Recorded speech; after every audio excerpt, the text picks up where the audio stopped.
Comic Timing is member supported by listeners like you over at patreon.com/comic timing. We thank you very much for your continued support of the show. For as little as $1 a month, you get some access to some articles, behind the scenes audio and video whenever we can supply it, diary entries and more. And we thank you very much for that continued support that you give over at patreon.com/comic timing. If you want to give a one-time donation, that's also available at paypal.me/IAM sci-fi.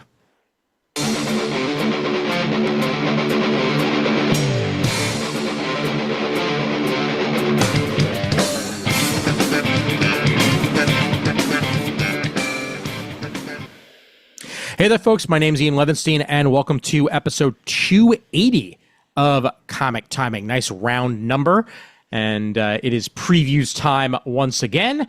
Back with us, of course, the previews maven himself, the one and only Adam Murdo. Welcome back, Murd. Hi, Ian. Hey, Raph. Good to be among you once again. Indeed. Always happy to have you, and glad that you are surviving another show, and you got another one in the pipeline. You're keeping yourself musically busy, to say the least. Oh, yes. I've been spending a lot of time the last several weeks pretending to be a singing, dancing priest. Soon I'll be pretending to be a singing, dancing ancient Canaanite, and in between, it's nice to just take a break and talk some comics every now and then. Absolutely, and as previously stated, he's back for the second episode of the row. I forgot to close the door. It's Raph. Hey, look, so speaking of previews, in this week one preview of our matchup together, Ian, I really like my chances, considering I have Betts, Judge, Robert Jr., and Altuve starting. Pasquantino is going to be a great hit. Oh, we're not talking about baseball. We're talking about comics. No, we're not. And as I stated pre-call, tomorrow, as we record this, is the beginning of the brand new baseball season, and the heat is coming up in my apartment. Yes. So, it's not spring yet. It's not. No, it's one of those weird marches. Yeah, I know. It's like we March weather. Yeah, lousy March weather. Exactly. I would love for it to correct itself just in time for the beginning of April for opening day, but there have been many times where I've gone to Yankee Stadium on opening day with a winter coat. I think this is going to be one of those times. So, what are you going to do? Yeah. Yep. Well, before we get into the previews of it all, just a quick note on the passing of a luminary in the comic book industry, and that, of course, is Sam Kieth. Unfortunately, just 2 days ago, as we record this, news came out that Sam Kieth, the creator of the Max, co-creator of Sandman, Zero Girl, and many, many more works over the years, passed away. He was only in his 60s. He was born on January 11th, 1963, and unfortunately, passed away recently. Absolute comic book luminary, the man who kind of set the style for comics of that, like, late 80s, early 90s, with the exaggerated features and the, I'd say, very long-eared Batman. You can pretty much thank Sam Kieth for. It was then later copied by other artists, but he was the guy who really set the stage for that style of Batman, and also worked on, tons of stuff like Wolverine over the years at Marvel. Really sad to see a guy like Sam Kieth go. Especially somebody who, you can quite literally say co-created one of, the most lasting, comic book series of all time, Sandman. Even if bad shit's happened with Neil Gaiman, we still can't take away the fact that Sandman is an excellent series, and Sam Kieth was there on the ground floor. So here's to Sam. Any thoughts on you guys on some of your favorite Sam Kieth works over the years, Raph? I mean, how could you not listen? Like, I mean, being a really young kid in the late 80s, early 90s, how could you not be drawn to his Batman work? Yeah. Just or even like his like one or two issues of Superman, I think, during the Mullet era. I have those issues, but he's just such a distinctive art style. And also, not to mention, he had a long running series, independent series, The Max, which I believe was made into a cartoon series. in the late 90s, early 2000s. I don't remember when that was. I believe you're right. Yeah, Yeah. around the time that we got the Savage Dragon animated series and stuff like that, there was definitely something in the works there. See if I can find some pictures of that. Yeah, well, the Max was on MTV in the mid '90s, Yeah, around the mid-90s, same time that's as what it Eon was. Flux, Oh, yeah, that's right. Yep. the era of liquid television. Yep, absolutely. Yep, and I watched that show semi-religiously. I mean, I picked up issues of the comics in various cheap bins at that time. I was fairly new to collecting back then, but it was one of the most faithful comics to other media adaptations that I've ever seen, and it caught the mood of the comics pretty precisely, I thought. And Yeah. Also the general art style of it, like even bringing up here a screenshot from the show. It's not one of those ones that babied down the art style in order for animation to grasp it. Like it is very Keith-esque in its execution. Absolutely. Absolutely. Yep. So, yep, sad news indeed. And Sam Keith, you will still be able to continue to find a lot of his works. I know that his Batman collection is available on Amazon. All the issues that he worked on at the time. The Max is still available everywhere, pretty much. I think you can watch the animated series digitally in one form or another. I know Amazon Prime has them piecemeal, and I'm 99% certain that people have uploaded them in other locations as well, whether it be YouTube or elsewhere. So you can definitely track that down. And obviously, Sandman, the first arc of Sandman, is very easy to find basically everywhere. So you can certainly check that out as well. So here's to you, Sam. And on that note, what better way to celebrate him than to celebrate comic books in general by talking about this month's previews? And start things off here with the lunar catalog for the month. And got a whole bunch of stuff before we get to DC and the like. So start us off here at the beginning of said catalog with Abrams. And interesting start here with Marvel's The Novelization. This is written by Steve Darnell, based on the Busiek and Ross classic, a full novelization of the Marvel's miniseries that came out, to critical acclaim years ago.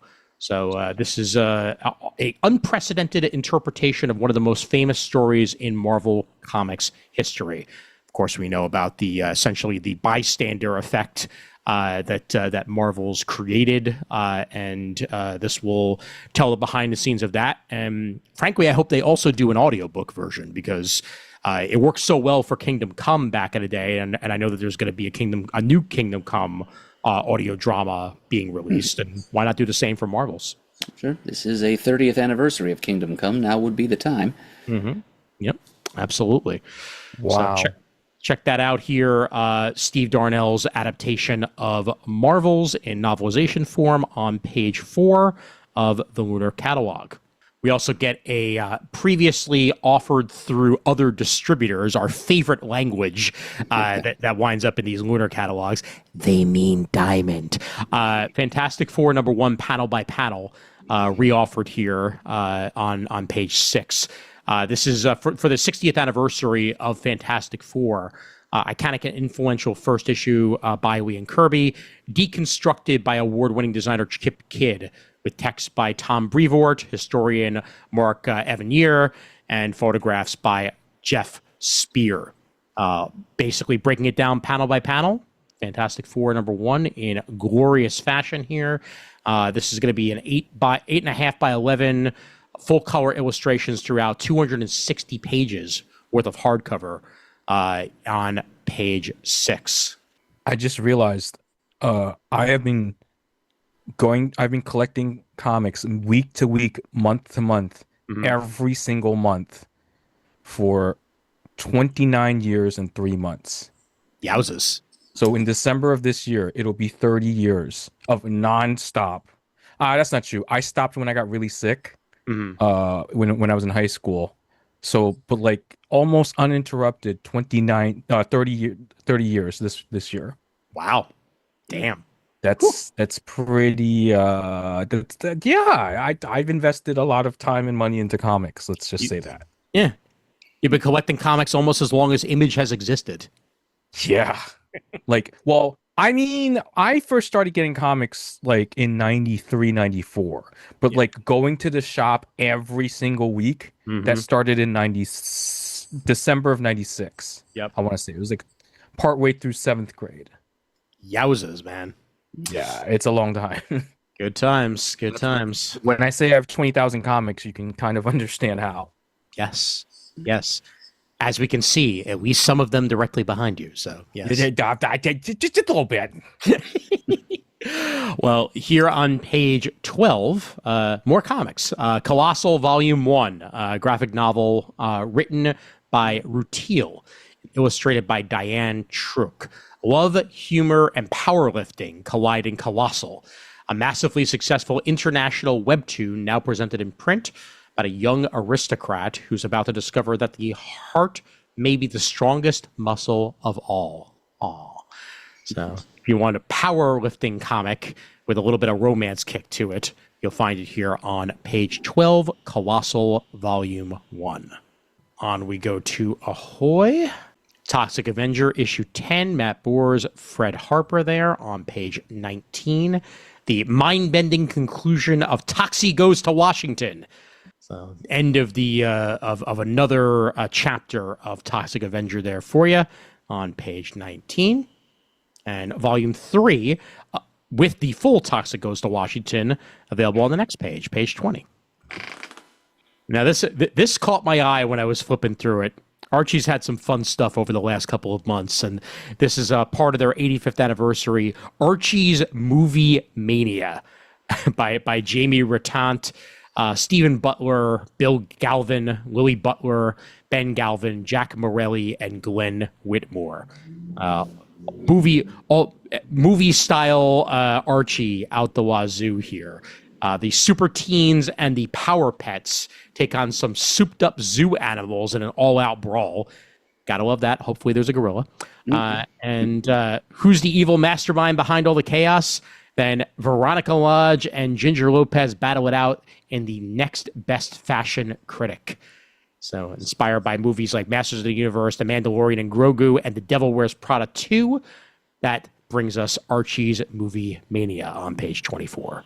Yeah, you know, I would have been perfectly happy to give this a pass, but I do enjoy Super Pet Team stories. You know, the Legion of Super Pets or the Pet Avengers, and now the Archie and his friends Super Teens Power Pets Annex. Yeah, I don't think I can afford to let my collection live another day without this being a part of it. Okay. Well done, well done. I've made it happen. So you're welcome. All right. Here we are on page 20. Let's see here. Oh, I really like the Veronica facsimile there on page 27. Not that I would get it, but it's cover C. I'm pretty sure they've had movie poster variants like this before, but gotta love me a good Jaws send up. And they have both Archie and the horrors of Shark Island, as well as a Veronica Jaws send up there on page 27. Get a little bit further down into the catalog. And we are going to get ourselves onto AWA. AWA.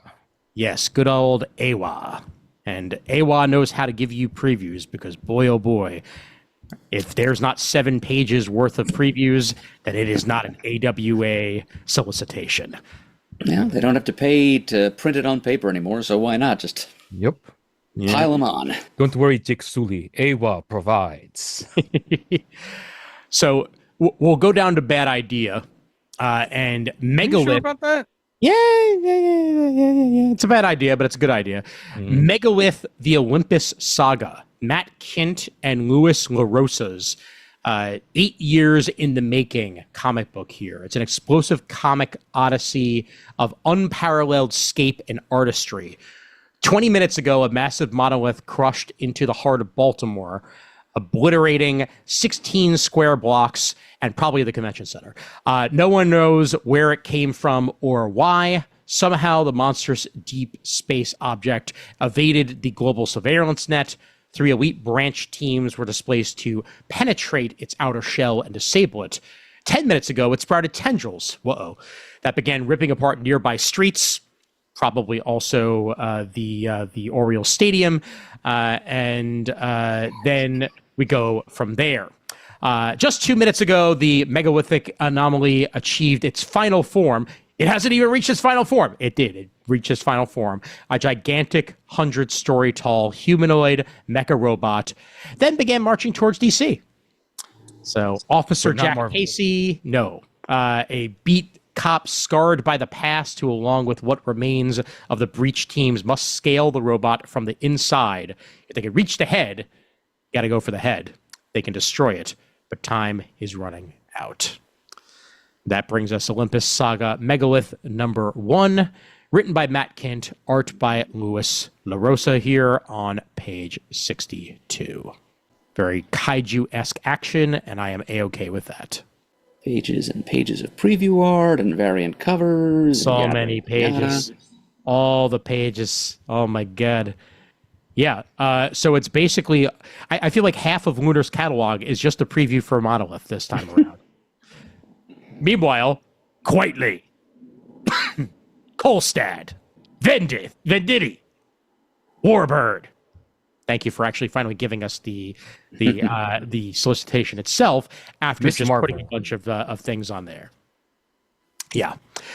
Page 88, Warbird, shockingly, with the creators that I just mentioned there involved in it, from the minds of blockbuster screenwriter Derek Kolstad, creator of John Wick and Venditti, along with Jesse Langerman, comes a white-knuckle, globe-spanning action spy thrill ride. That sounds like it would probably be right up Mr. Eberle's alley if he gave it a shot. It's a repo man of the highest caliber, repossessing heavily guarded mega yachts from billionaires. Ooh, mega yachts. Private planes from captains of industry and everything in between. If it's got an engine, he can drive it, ride it, or fly it straight out from under the nose of an army of guards. But now he's handled the job of a lifetime, the impossible job, one that will bring him face to face with the highest stakes. The Russians have stolen aeronautical military secrets from China, France, Germany, the UK, and the US to Frankenstein together the ultimate bleeding-edge next-gen fighter jet, the Warbird. Dun, dun, dun, dun, dun, dun, dun. His fee, 10%. Dun, dun, dun. A cool 140 million, but this isn't a repossession job. This is outright theft. And failure doesn't mean jail time and fines. It means a bullet to the back of the head. Warbird, issue 0 here on page 88. Interesting to me that of those full-page splashes of just the creators' names, the first name we see is Quitely, and all he does is draw the cover of the first issue. Yeah. They should have said, Quitely, All-Star Superman, cover. Like, that should have been the next word after that, but oh well. If this was an 80s show, this guy would take control of it and it would start talking to him, and then they'd go on adventures together all the time. Oh, like Sledgehammer talking to his gun, right? Yeah. Yep. He does have a little bit of a Michael Knight flair to him with the jacket and the jeans, the way he's all set up. So, yep. Well, either way, Warbird here on page 88. And guess what? I'm done with Bad Idea because their solicitations are kind of annoying me right now. Yeah, so. yeah. It's just a lot. Their marketing strategy is the bad idea. Mm-hmm. Indeed. All right. Nothing really new in Black Mass this month outside of Crawl Space by Violet Kitchen. Isolated and adrift at their middle school, Kel can't help but dream about small spaces. How comforting it would be to fit somewhere perfectly. What happens when a refuge becomes a trap? Told through interconnected spreads. Pretty cool. Kel's fascination with small spaces, finding them, existing in them, and even getting stuck in them, occupies their every moment. As Kel navigates the awkward ritual of middle school, their research-fueled reveries continue until they must find out for themselves what kind of stuck they want to be. That is Crawl Space here Middle School Tale on page 115 of the Lunar Catalog. All right. I'm going to mention this one real quick because I literally just bought it. The Jewish Deli, an illustrated guide to the chosen food. Martha came across this a couple days ago and was like, we need this in our lives. And then we made it happen. And now here it is on Chronicle Books. So any of you folks who appreciate themselves a good nosh, get themselves some good pastrami on rye or a Reuben or whatnot, you're going to find that here in the Jewish Deli, an illustrated guide to the chosen food, previously offered through other distributors by Ben Nadler here on page 117. Buy it. I just did. Yep, it's already on my shopping list. I actually ordered this one. This country. Oh, cool. So yeah, it's well, I'll just read the thing. This country, searching for home in very rural America, by Navid Mahdavian, a gorgeously illustrated and written debut graphic memoir about belonging, identity, and making a home in the remote American West by New Yorker cartoonist Navid Mahdavian. Before Navid Mahdavian moved with his wife and dog in November of 2016 from San Francisco to an off-the-grid cabin in rural Idaho, he had never fished, gardened, hunted, or lived in a snowy space. Over the next 3 years, Mahdavian leaned into the wonders of the natural Idaho landscape and found himself adjusting to and enjoying a slower pace of life. But beyond the boundaries of his 6 acres, he was confronted with the realities of America's political shifts and forced to confront the question, do I belong here? Mahdavian's beautiful and unflinchingly honest graphic memoir charts his growth and struggles as an artist, citizen, and new father, a unique portrait of one of the most remote and wild areas of the American West. When I was working at Diamond, I made a go of it living. I didn't live like super remote Maryland, but like remote enough. Yeah. So I can kind of understand this experience, and it seems like a good read. Yeah. Yeah. No, absolutely. Sounds fascinating. Also, kind of sounds like it would be relaxing to look at, for the spaces and wide openness of it all. So I bet his landscapes are gorgeous. I can imagine. Yeah. Yep. So this country here on page 117. Spider-Man 100 collectible comic book cover postcards for any of you postcard fiends there on page 119. Get me postcards of Spider-Man. Thank you very much. If you didn't do it, I would have. All right. And, the Marvel art of Dan Dos Santos. I just like saying that. The 9th in a series of stunning the Marvel art of books here out of Clover Press there on page 123. Got a whole bunch of painterly style here from Dos Santos. These ones look like they could easily be from Marvel trading card sets from the 90s, to be honest with you. That's the style that he goes for, and I'm A-okay with that. So he's done a bunch of covers over the years, and this is Dos Santos' work here available for you on page 123 and 124. And then the classic newspaper strip is in soft cover for the first time. Die-cut vertical slipcase on page 126. Any of you folks who wanted the old school Amazing Spider-Man newsprint comics, you got them in soft cover now on page 126. 160 pages for a much more reasonable $30. Not bad at all. Get me newspapers of Spider-Man. Oh, wait, that's me! Lee and Ramita right there, baby. And on we go to DC. Absolutely. Thank you for just getting it out of the way now. You see what he did there, folks? Yes. You see what he's going to do at least 3 more times. But Absolute Batman number 20. There's a very interesting looking R in this Absolute Batman number 20 cover. It's redacted. I wonder why. I think they're introducing Robins. I say Robins because they say Robins. As the dust settles in the city of Gotham after the loss of Redacted, Robins enter the scene, ready to hunt, and more than one secret will be revealed in this seminal issue. Snyder and Dragotta's Absolute Batman issue 20 on page 1 of the DC catalog and page 132 of the Lunar. And then, on the next page, we get ourselves a new Absolute book, Absolute Catwoman, number 1. Really dig the outfit. Has shades of the Catgirl outfit that they gave. Oh God, what's the name of the female Robin again? Carrie Kelly. Thank Carrie you. Kelly? Yes, yeah. Reminds me of Carrie Kelly's Catgirl outfit a little bit. Also a little cyberpunk there. Yeah, Gives me a that little too. Nexus, actually. Just Yeah. giant goggles. Yep. Now that you pointed out, yeah. Che Grayson and Scott Snyder co-teaming this one with art by Bengal. Funny that somebody whose name is Bengal is doing an absolute Catwoman, but go figure. Selena Kyle has carved a good life for herself. Through her ingenuity and skills, she's become the greatest thief the world has ever known.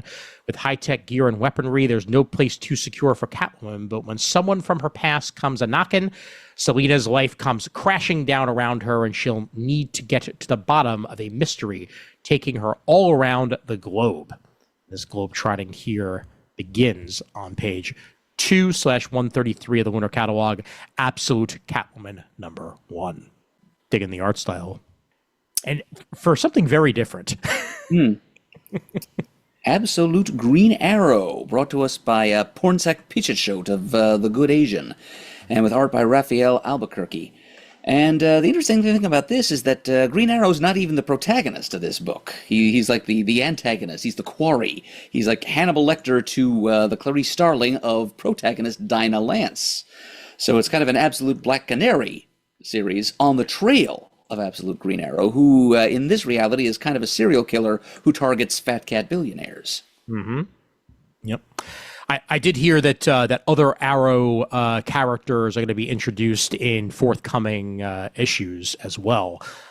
So we'll get multiple Speedies being introduced as the series goes forward. But this is a very, very different take on a character. And yeah, like you said, it could easily be called Absolute Black Canary if they really wanted to, but clearly Green Arrow is more of a draw, I guess, for that. Or maybe he will be front and center, even though he's, the antagonist. But the way. Eventually, I think the focus will probably shift to the person in the Green Arrow costume. But for the first arc, at least, it's an interesting decentering of what is ostensibly the main character.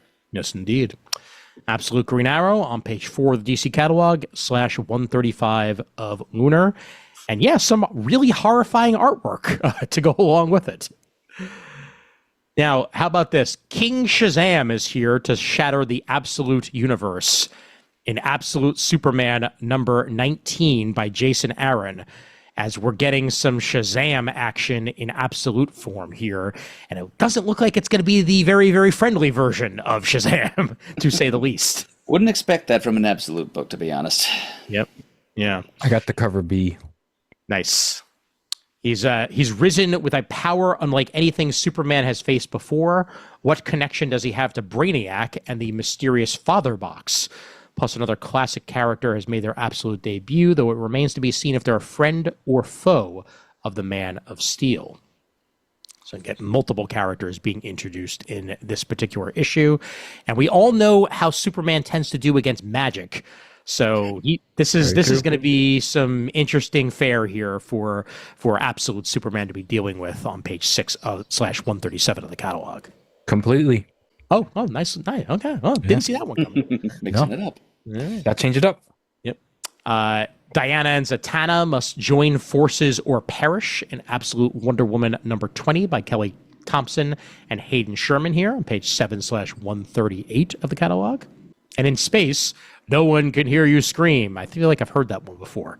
But Tomar Ray and Joe Mullen make their way out into the icy cold depths of space, ready to take the fight directly to Mogo and the Black Stars. But what they find out there might be more than they're ready for. As the 14th issue of Al Ewing's Absolute Green Lantern brings it our way on page 8 /139. Dropping. Yep. It's the final issue, the 12th and final issue of Absolute Martian Manhunter by Denise Camp and Javier Rodriguez, which has been... It is about that and Al Ewing's Green Lantern are the only Absolute titles I've actually been buying. Mm-hmm. So I'm about to be back down to one. Yeah. I've got the first volume here somewhere. I've got to read it. Yeah, it's great, but also I could see why Denise Camp is limiting this to 12. It is a wonderful story. It's just I don't know how long it could possibly go. And I'd rather see him do a tight 12 than go too long and lose the plot. So well said. Yep. And we're getting a double-sized, well, not exactly double, extra-sized final issue. It's 48 pages for $5.99. Yep. Denise, which by absolute standards is actually a bargain. That is true. Yep. Javier Rodriguez along for the ride as well here on page 10/141. Oh, look, the epic long-awaited conclusion of Hattush Part 1, many, many months late in issue 163, Chapter 6, coming soon. So this is an advertisement. It's not the actual solicitation for it. Just to let us know that Part 1 is ending about 8 months late. We're working on it. Wait a minute. You mean to tell me that a project with Jeff Loeb and Jim Lee is late? No. That's never happened. What are you talking about? No. My eyes must be deceiving me. That would be Katush Razy. Right. Anyway, Barbara Gordon breakout #1. Mariko Tamaki writing some more Barbara Gordon action here with a Mansi Nahuelpan, framed, outlawed, hunted. The extra-legal activities of Gotham's vigilantes have never been more dangerous. After Barbara Gordon is arrested for aiding the Bat family, she is shipped off to Supermax, GCPD Commissioner Vandal Savage's pet project prison, for all who oppose him. She'll find herself alone, surrounded by dangerous criminals and equally dangerous guards in a place where nothing is what it seems. The true danger is just beginning. So interesting fare here for Barbara Gordon. She can take care of herself. She can most definitely take care of herself. So we'll see what happens with her locked up in prison like this in Barbara Gordon Breakout issue on page 12/143. Great artwork on the following pages as preview here. Look at the rendering on the prison. Oof, that is something else. Although actually, I'll point out, Raph, do you think they took the holding, basically the holding building for the jail in Brooklyn as the inspiration for this? I can see that. Yeah, because I can definitely see that. Kind of similar, brutalism style in the actual architecture. All right. To find the answers, Rucka and Danny need the question. So of course, it's Greg Rucka, so we're getting the question. That was going to happen, and I have no problem with that whatsoever. Especially since it is a Batman series, and Renee Montoya and Batwoman have history already. So, yep, why the hell not? So here we go with more history to be had in Batwoman issue 3 here by Rucka and Danny on page 146/15. You could say that Renee Montoya has been Gotham Central to Kate's story at times. You could, but why would you?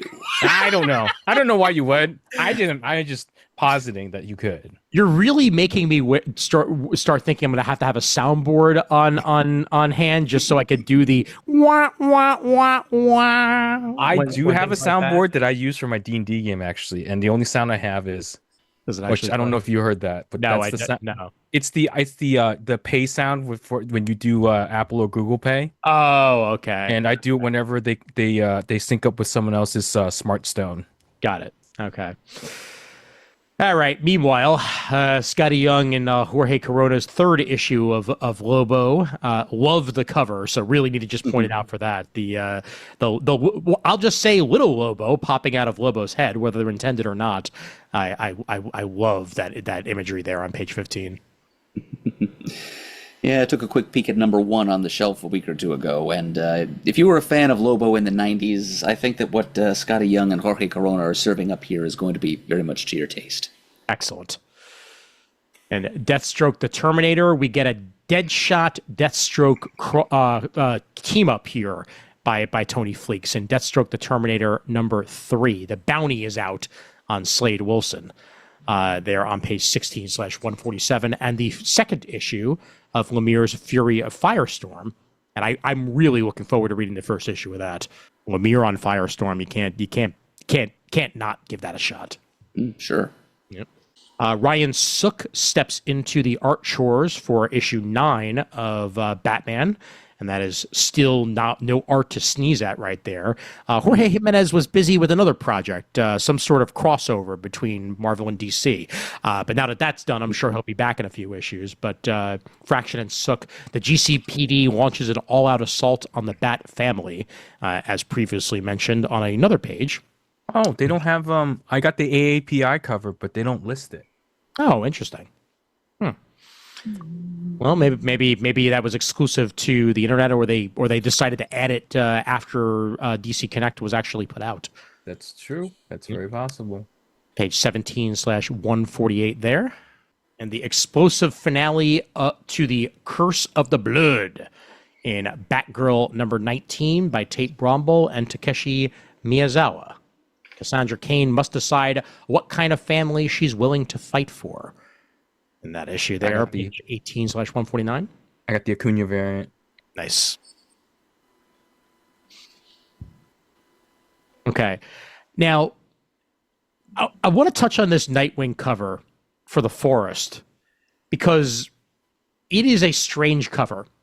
Mostly because it looks like Nightwing is eating the forest. Whether intended or not, like the placement of the mouth and where the tops of the trees are, like it really, like it looks like he's swallowing the whole thing, and not a fan. It's like that Family Guy bit. Dick Grayson hungry. I was just thinking of Tony Robbins' Hungry the other day. So, yeah. Oh man, yeah, kind of reminds me of a Chamber of Generation X. Oh yeah, Nightwing mask and hiding his giant energy furnace face and chest cavity behind some trees. Yep. I'm not usually one to go for variant covers, but if I were to buy this, I would definitely go for either the Danny variant or the Tan variant, because they're not this one. But either way, Nightwing issue 138 there by Dan Waters and Dennis Cowan, with that lovely cover there by Jorge Fornes on page 150/19. Cover that I really do love is the Harley Quinn issue 62 cover there on the bottom with news reporter Harley Quinn. That's just silly. Amazon's Attack in Wonder Woman number 33 by Tom King and Daniel Sampere. But not that Amazon's Attack. That one happened a while ago. It did, a very long time ago. Yeah. It's all right. We've moved on. But after infiltrating the Matriarch's prison, Wonder Woman and Trinity rally their allies for the battle to come. Will their army be enough to stop the unstoppable? We will find that out here in the 33rd issue of Tom King and Daniel Sampere's Wonder Woman on page 20/151. Ooh. At the dawn of a new era, Wade and Maura back on Unlimited together, so I guess Maura had some room in his schedule. But we get a surprise return. And what that surprise return is going to be, I guess we'll find out in issue 19 of Justice League Unlimited. But definitely Brainiac involved, and it's the Brainiac Queen in particular, back from the pages of Absolute Power and Deadlier Than Ever. Where's this one going to go here on page 21? We shall see. And also on page 21, issue 19 of Jeff Lemire's current JSA series, with art by Diego Olortegui. The search for the Spectre begins. Wouldn't you know it, the Spectre is after vengeance. It's kind of his thing. And also popping up here on the cover of issue number 19 is what appears to be a new Kid Eternity. Ooh, nice. So, both those characters are, the spirits of the deceased, running around and trying to fight crime and right wrongs in the land of the living. So I don't think we've ever seen the two of them go face to face in any way. So let's just see what Jeff Lemire cooks up here. Excellent idea to bathe the color green throughout most of that issue, and then just sort of have Spectre blending out from beyond it. So very, very nice. Page 21/152 of the catalog. And the fan favorite crossover returns. DC X Sonic the Hedgehog, although as we learned last issue, maybe we should call it DC Cross Sonic the Hedgehog or just DC Sonic the Hedgehog, as that's usually what the X means, is that you're not saying the X or it's cross. I'm going to go cross. DC Cross Sonic the Hedgehog, The Meadow Legion, #1 by Ian Flynn or Adam Bryce Thomas. Thank you once again, Nick Marino, for the education lesson on that one. No, that was me. Well, it was you and him. Like we were. It was both of us. Yeah. He was like, well, you don't pronounce the X, and then you were like, wait, so that should it be cross or should it just be silent? So because the Japanese do call it cross. Yes. Yeah. Because Street Fighter Cross Tekken or Tekken Cross Street Fighter, that video game series that never finished. Yeah. Was called I wouldn't be comfortable just letting it be silent. That's what the slash is for. Right. Yeah, exactly. So I'm glad to know that there is some cross cultural precedent for pronouncing that particular character. So okay, cross it is. There you go. DC Cross Sonic the Hedgehog, The Metal Legion #1. The worlds of DC Comics, Justice League, and Sega's Sonic the Hedgehog collide once more in another thrilling crossover filled with action, adventure, laughs, and perils. Mysterious and mechanical rings have appeared on both worlds, linking them together and leading to all things wonderful, worrisome, and weird. The heroes are happily reunited, but little do they suspect there's a sinister origin to their reunions. So, any of you Sonic and superhero fans, you've got more to go for here on page 22/153.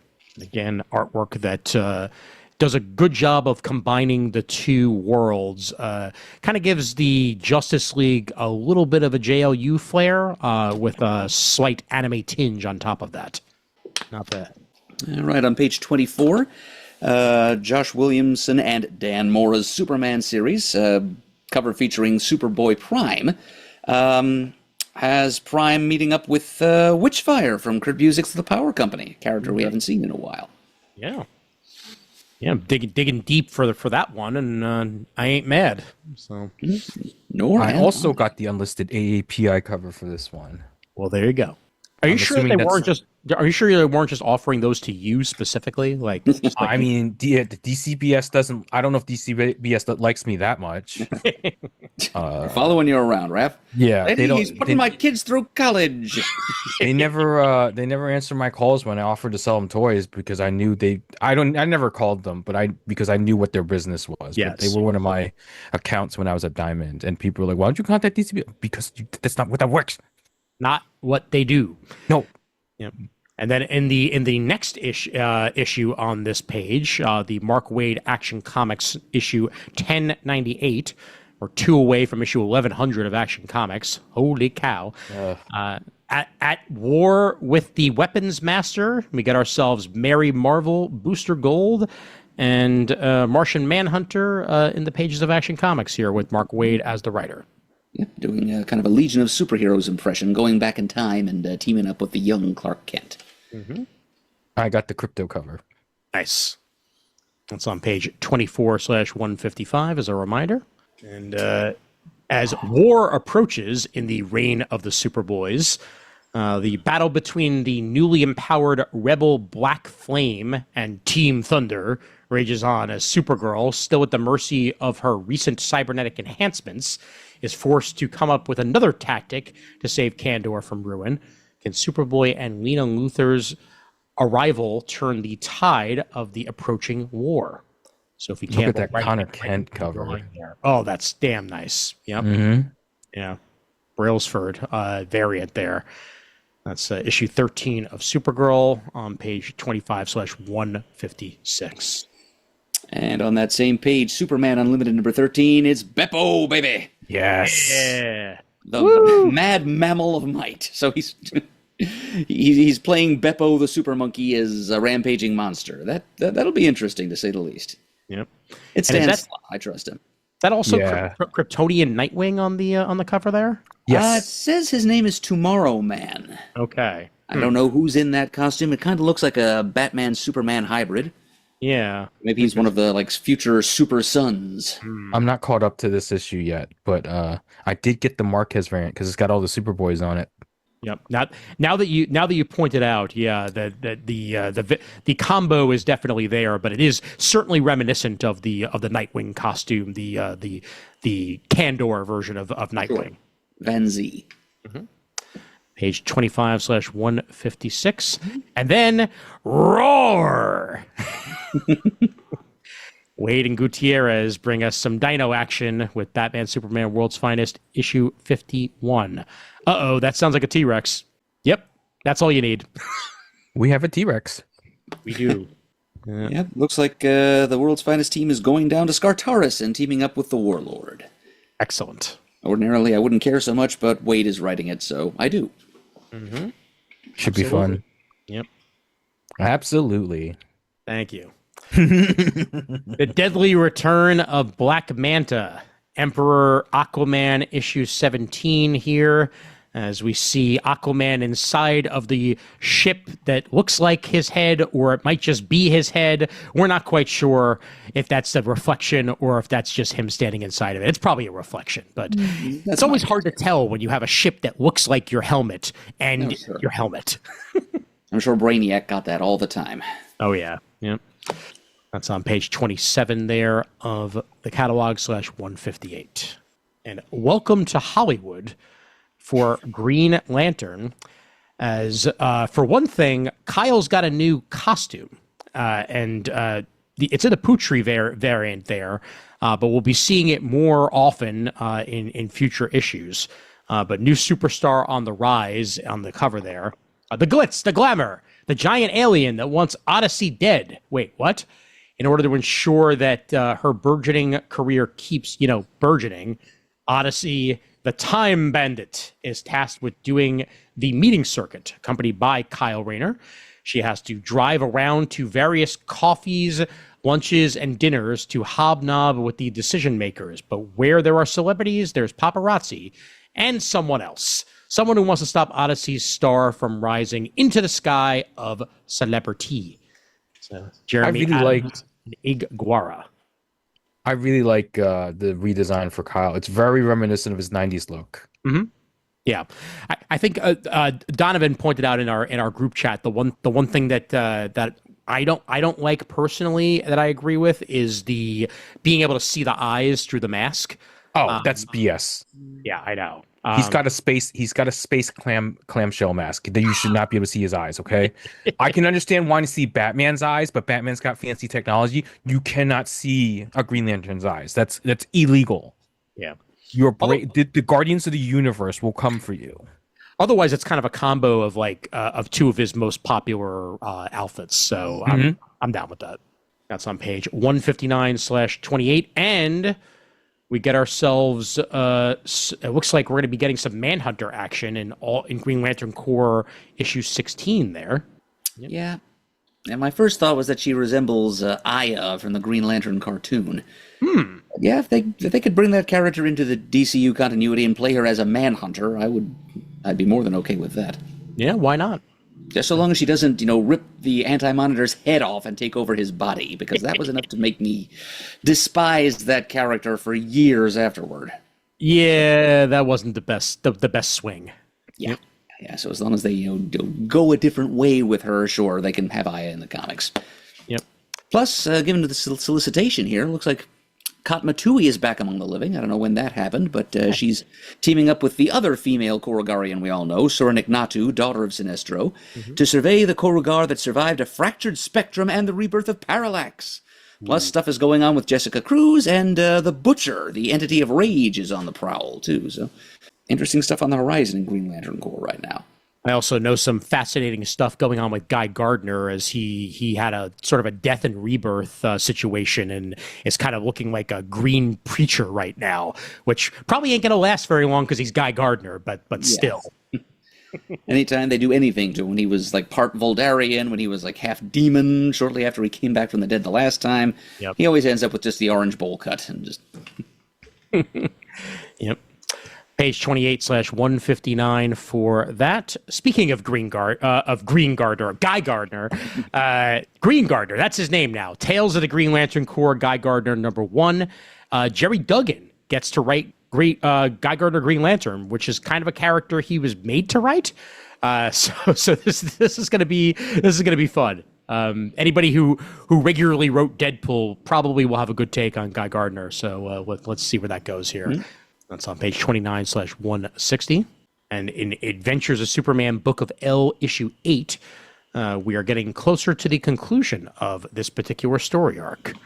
Page 30/161. Yep. And here's an interesting Elseworlds happening on page 31 by Kenny Porter and Danny Earls, Superman, Father of Tomorrow. Which asks the question, what if baby Kal-El didn't make it off planet, but his fully grown adult father, Jor-El, did? What if he showed up in Smallville instead of his infant son? Interesting. Surprised this hasn't been done yet, to be honest with you. It seems like a premise that's just like staring you right in the face. But interesting Elseworlds here, to say the least. Kenny Porter and Danny Earls are your team behind that on page 162/31. Yeah, I like the Riley Rossmo variant there. It's like a cover of a 20s pulp magazine. Yeah, I also like his beard in general. Well, very nice, well-formed beard. Yep. And of note, a reminder, we mentioned the first issue last month. This is the second issue of the long-awaited Rick Veitch, Tom Mandrake Swamp Thing, now titled Swamp Thing 1989, issue 2 here, otherwise known as issue 89 of Swamp Thing on page 32/163. I'm sure you took note of the cover as I did, Ian. Yes, there'd be lots of worlds there. And I'm wondering, do you think this was originally meant to be a Crisis crossover, and it was just never released? If it was originally slated to be published in 1989, well, no, because it was... Oh, no, 89. No, I'm sorry, you're right. Yeah, several years too 3 late. years later, yeah. This cover was probably meant as kind of a tease to everybody who was, missing the multiverse back then. Gotcha, yeah. Yep. All right, good stuff there on page 32/163. Oh, yeah, speaking of Swamp Thing, on page 33, we've got a facsimile edition of The Anatomy Lesson, which is the beginning of Alan Moore and Stephen Bissett's classic run on the character. Mm-hmm. Surprised he allows them to put Alan Moore and not the creator on there, but that's a good point. Well. Yep. Page 33/164, and then the sixth issue of Batman Static Beyond on that same page. A lot of continuing Vertigo titles. Vertigo. And then issue 600/issue 50, because that's the way we roll, of Mad Magazine, to point out here on page 36/167. All of a sudden, it seems like Mad is once again in the public eye, so this is going to have a bit more of that, and it's going to have a 75th anniversary Spy versus Spy poster by Peter Cooper in there as well. I might have to get this. I love Spy versus Spy. And it's good stuff. Rest of the facsimiles this month, Justice League of America issue 75 by Denny O'Neil and Dick Dillon, where Black Canary joins the JLA, gets a reprint facsimile here. As year 2 of Batman concludes as well, Detective Comics 578 by Mike W. Barr and Todd McFarlane. And Dark Knight Returns 4th issue with a action figure variant to go along with it. Why not? There on page 37/168. And facsimiles on the next page are the return of Ra's al Ghul and the famous Demon Lives Again by Denny O'Neil and Elliot S. Magan, with artwork, of course, by Neil Adams and Irv Novick. And the second of the Whatever Happened to Man of Tomorrow issues here by Alan Moore and Kurt Swan, otherwise known as the one that I have slabbed somewhere on page 169/38. I got the foil. I ordered the foil. Just like I did the first part, even though that wasn't the first part. This is the Neil Adams. Yep. Nice. But I own this already too. Mm-hmm. Of course I do. Yeah. New York Times best-selling series Teen Titans Together gets a full print here. Cami Garcia and Gabrielle Piccolo bring us a much more grounded take, an all-ages take on the Teen Titans there. Page 39/170 if you're interested in that. Kami Garcia of Beautiful Creatures, and Gabriel Piccolo on the art chores. We're in trades now.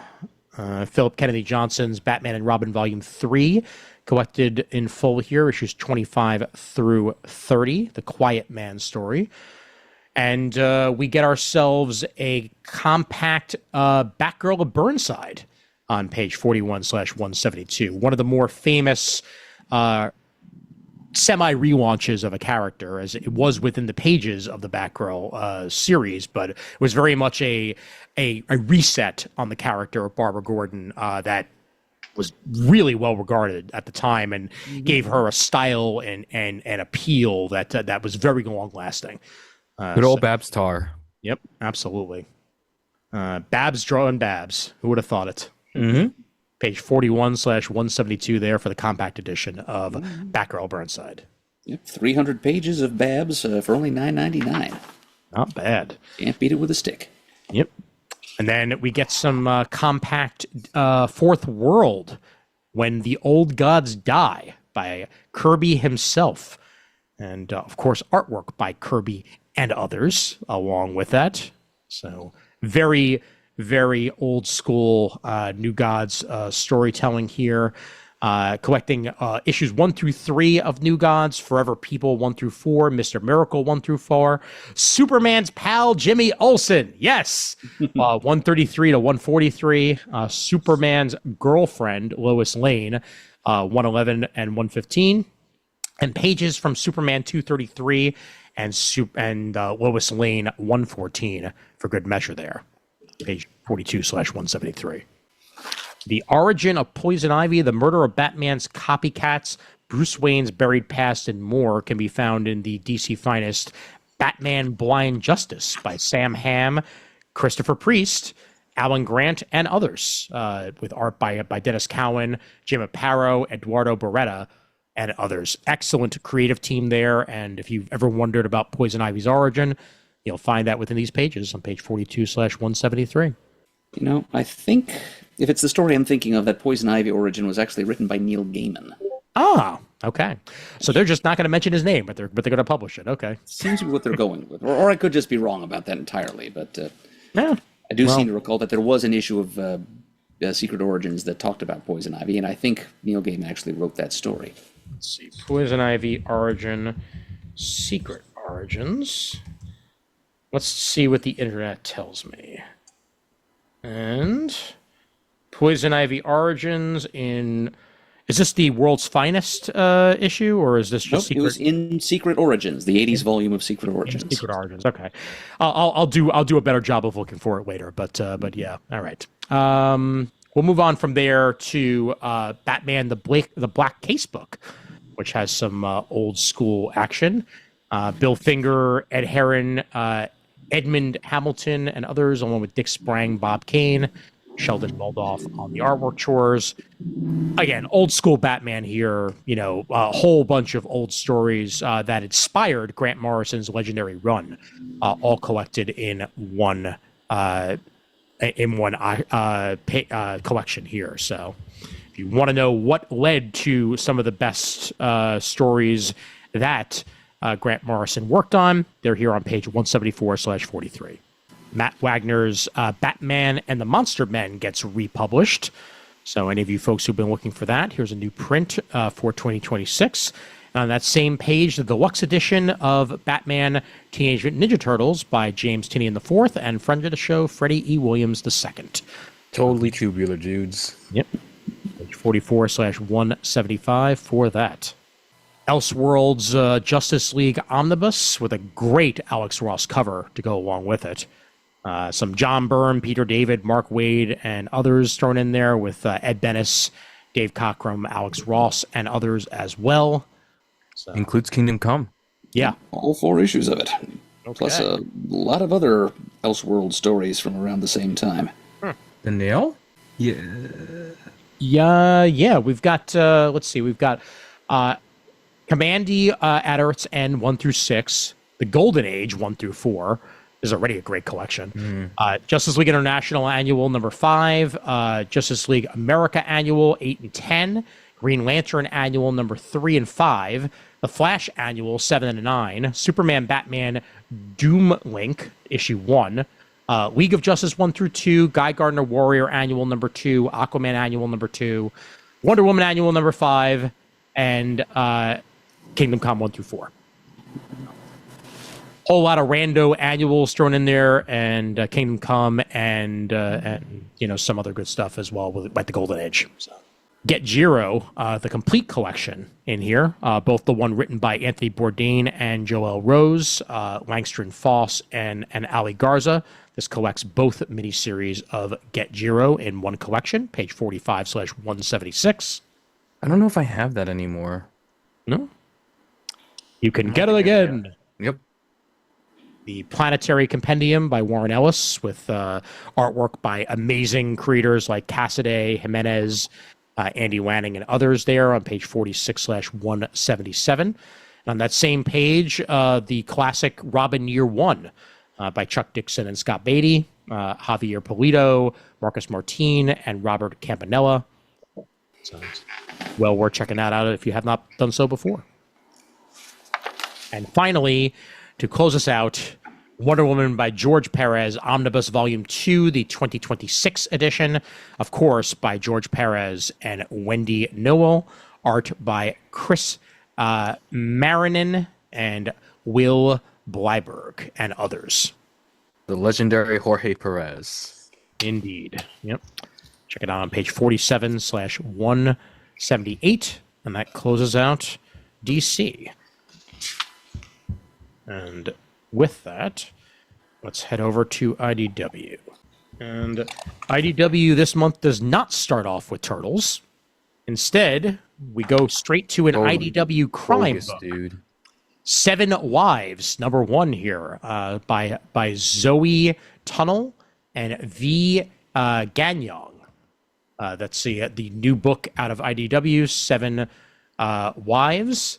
So on Monday, April 17th at 9:04 a.m., 2 police detectives are dispatched to investigate a death on a fundamentalist Church of Jesus Christ of Latter-day Saints compound in remote Arizona.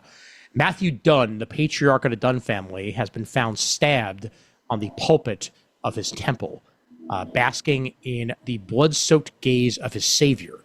Detectives Aguilar and Hallwell begin the arduous task of questioning each of Matthew's 7 wives and quickly encounter a brick wall of memorized scripture, canned platitudes, and locked lips. It becomes clear that the woman's intricately braided hair, voices with sweet affections, and modest clothing aren't just signs of Matthew's brainwashing, but armor they use to protect the family. But with each interrogation, the cracks begin to show, and the detective uncovered the holy gospel of Matthew Dunn. That brings forth here in 7 Wives, number 1 by Zoe Tunnel and V. Gagnon on page 2 of the IDW catalog. And here we go. Let's get myself ready. Twilight Zone issue 7. The Twilight Zone anthology continues with a new standalone issue. Comic book greats bring us fresh stories in chilling black and white, just like the original television show. A lonely taxidermist struggles to find solace in his grotesque work. Despite his solitary days, he's lived a full life. His mother loves him. He runs a successful business, and he's a local hero who saved his remote village from a recent wildfire. However, his heart still wishes for a companion who won't be disgusted with his taxidermy obsession. No sooner does he wish it than the Twilight Zone delivers the girl of his dreams. Ba-ba-bang! This one's by Tony Fleeks himself, with art by Andy Price to go along with it. Yeah, 2 alumni of IDW's My Little Pony comics. Mm-hmm. Very true. Bringing us a story about a guy who makes taxidermied animals. Yep. So do check that out here on page 7 of the catalog. Now here's Turtles, issue 18, with Gene Lin Yang and Freddie E. Williams II's story continuing. Oh, that reminds me. I need to convince Freddie to put me in a page somewhere. Oh, yeah. because I have to, like, my goal. I have one comic book goal left that I want to achieve, and that's to be to be the most confusing Teenage Mutant Ninja Turtles writer ever. Oh boy. And not have. I'm just gonna put the letter S as my last name. I'm just gonna leave it there. I'm not even gonna put my full last name. And I'm just gonna let people wonder about that. By the way, actually, I think I finally just answered our question. I figured out the issue itself.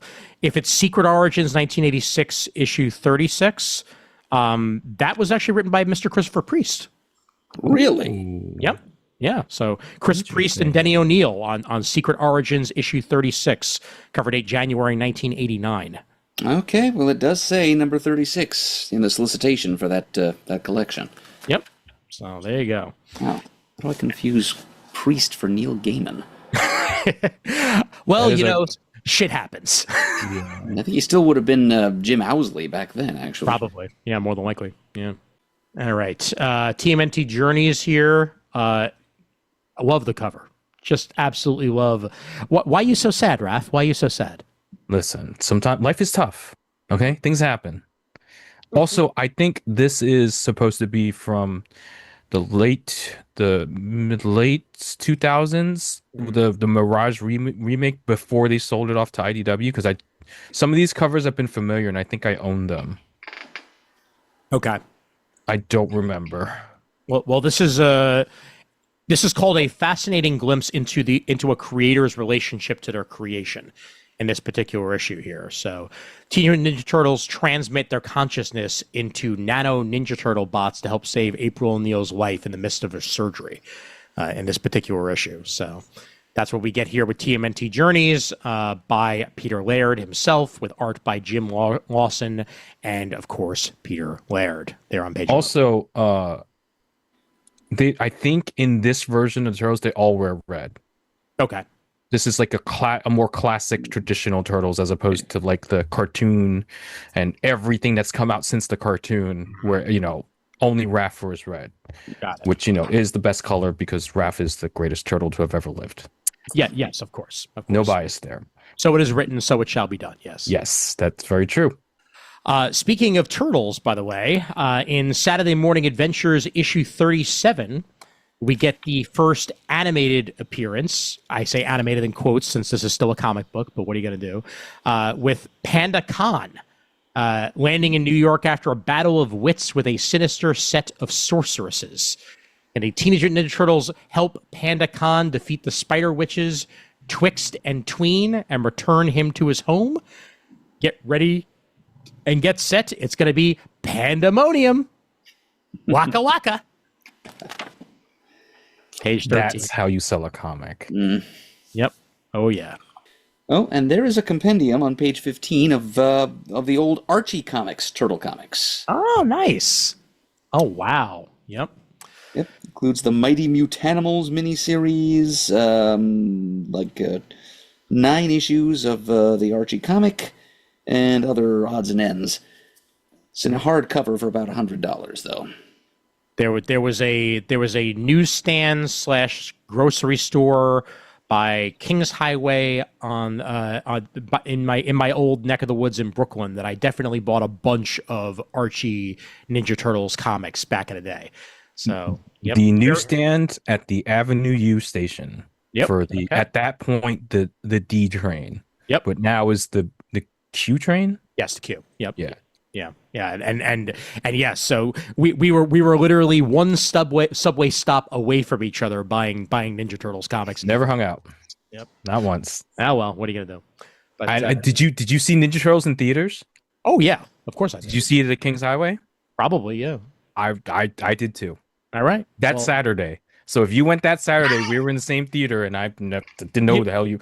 I don't think I have my ticket stub anymore, so I can't 100% confirm nor deny that I was there opening weekend. So okay, so I can't confirm it was opening weekend, but I know Ninja Turtles came out March 30th, 1990, and that's the month. It's March. It's my birth month, and I'm sure my cousins took me, and I'm like 100% sure they took me for my birthday. Well, there you go. So it couldn't have been too much far from it. It should have been the Saturday of the week it came out. They should have known. I could always ask them, but I don't. I choose to not have any of this shattered for me. So I choose to live in my own reality. Good, and I'm okay with that. So. And back then, I believe AAA Comics and Cards was on the corner. Yes, and I'm sure I begged to go in there and didn't get to go in. Yeah, well, they moved down the block shortly thereafter. But Teenage Mutant Ninja Turtles Adventures Compendium Volume 2 here on page 15. We get Godzilla versus America, Texas. Don't mess with Godzilla in Texas. On page 17. Mess with Texas. You can mess with. I'm going to say this. Sorry, Texans. Godzilla can mess with Texas. There's no amount of guns you have that is going to stop him. I'm sorry to say that. You can try, but you're not going to win. Matt Frank is the only creator listed here, I will point out. So it does say in the solicitation that Matt Frank is in it, and then it doesn't list anybody else. So they're still ironing that one out there on page 17. I hope they have some people in mind, because they really shouldn't be soliciting otherwise. I think it's probably a bunch of like vignettes from like Texan creators, and they're just trying to like finalize a couple of them. I don't know. What do I know? I don't work for IDW. So this is interesting. I'm unfamiliar with Dave or D4VE. And this is the IDW Classic collections of D4VE by Ryan Ferrer and Valentine Ramon. But it gets the Classics collection here. Perfect blend of workplace comedy, domestic drama, and sci-fi action. It's described as in solicitation here. Collects Dave 2, and Daveocracy into one convenient-to-read edition on page 18. I vaguely remember this. Like the 2000s, I want to say. I believe. Let's. You're probably right about that. Let's see. Like in my early Midtown days, I vaguely remember this. Dave, Ryan Ferrer, and it looks like at least one of them came out in 2013. Still during my Midtown days. Oh yeah. So, I think the first one came out in 2013. Yeah, if I'm looking at it correctly here. So, I was a little off on the years then. No worries. Page 18 for that. Star Trek Celebrations 2026. Story by Various and art by Various. As this is the LGBTQIA plus Star Trek comic coming out this year on page 23. So that includes a whole bunch of different characters that fit the bill, like Seven and Raffi from the Picard era. We get Sulu and Ben. A bar brawl bash with Mariner and Jennifer. So do check that out here on page 23 for a nice anthology of Star Trek stories. And I like that Mariner is going to be in it. Red Shirts gets the full treatment by Chris Cantwell himself and Megan Levins. So this collects the full Star Trek Red Shirts that Cantwell did. Not to be confused with the novel Red Shirts, which is something very, very different. But this is the comic book 5-issue miniseries here on page 26. And on we go into manga. Let's see if there's any first here. And I don't think so. So on we go already to Alien books. And Alien is printing a new Zorro comic by Howard Chenkin with art by Jorge Fornes. Zorro #1. So wow, that's some damn fine pedigree to go along with your Zorro book, especially Fornes artwork, to say the least. So yeah, Chaikin's writing himself a brand spanking new Zorro book here on page 39 out of Alien, being published by IDW. Should be at least some fancy schmancy artwork, and hopefully it's not completely crazy, Chaikin. I guess we'll find out once it actually comes out. We will see. Once again, page 39 for that. And all the Valiant stuff is mid-story outside of Valiant Beyond, the Exo Man of War, The Pilgrimage. That is a very long title with a lot of those here on page 42. written by Steve Orlando with Diego Gribaldi on the artwork chores. Yeah, I don't know how I feel about Valiant's strategy of like it's a number 1, but it's actually number 9. Yeah. It's instead of doing a series of miniseries like like how Pet Avengers was or Young Avengers, they're just doing an ongoing and just renumbering it at the end of the story arc. I guess that works, but also like, yeah, it ain't great. It ain't great. I'm still trying it out. We'll see. I haven't read it yet, but I'll give it a shot. Well, I just accidentally closed the Lunar catalog, so it'll be fun finding out where I am after this. But at least I know I'm after DC, so I'll just have to scroll back down to that. But we're in Dark Horse now, and Sam Humphries and Kelly Sue DeConnick. What a team right there, with artwork by Natasha Bustos, bring us Skate Ali. Welcome to near future Los Angeles, a neon-scorched city where skateboarding has been ruthlessly outlawed, but nothing stops Skate Ali. By day, she's just another student dodging detention. By night, she's a rebel on wheels, an enigmatic loner defying the laws on the LA streets. But when Ali slams headfirst into the infamous world of underground skateboarding, she comes face to face with a crew of outcast skaters called the LA Skull Clan and their masked leader, Skull Queen 9. Yeah, this sounds like a lot of fun. like neon 90s action here in not too distant future land, written by two of my favorite creators. This sounds like it should be worth checking out here. Skate Ali #1 on page 2 of the Dark Horse catalog. 5-issue miniseries to come for that. Concrete Stars Over Sand by Paul Chadwick, written and drawn. He's a Eisner, Harvey, and Rubin Award winner. Back for a 5-part story of amnesia, wilderness, and suspense. Concrete has entered the desert and not come back. Larry and Maureen are frantic. Reports come that he's wandering the nearby arid mountains covered with blood, attacking people. Concrete, lightning struck, confused, roams a frightening world he can't understand. His journey back to life and his friend's dire search against a looming deadline is as strange and tense as any Concrete story ever told. It's the first new Concrete comic in 20 years by Paul Chadwick here on page 6, 5-issue miniseries. It has been a while. Yeah.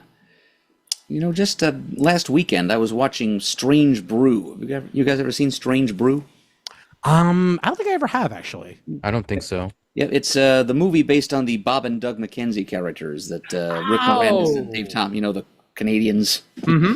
Yeah, and the storyboard. I saw Paul Chadwick's name in the credits as the storyboard artist for that movie. Ah, interesting. So, here he is coming out with his first Concrete comic in 20 years. That's a heck of a coincidence right there. Fate, I tells you. I think I may have to pick this series up. Yeah, absolutely.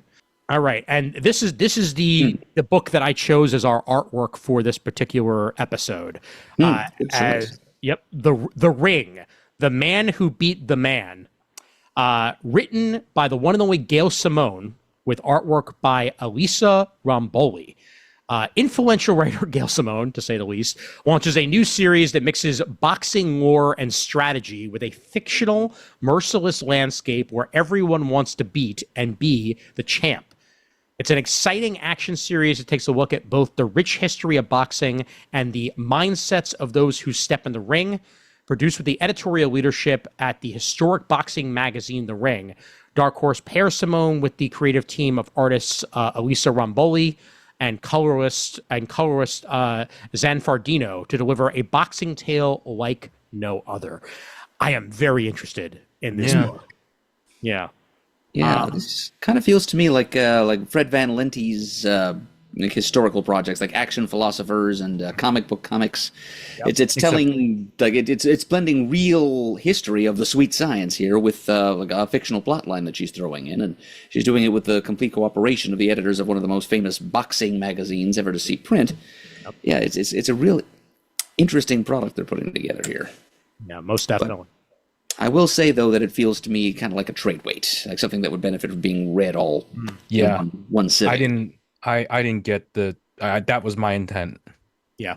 It is definitely going to read very well as one combined collection.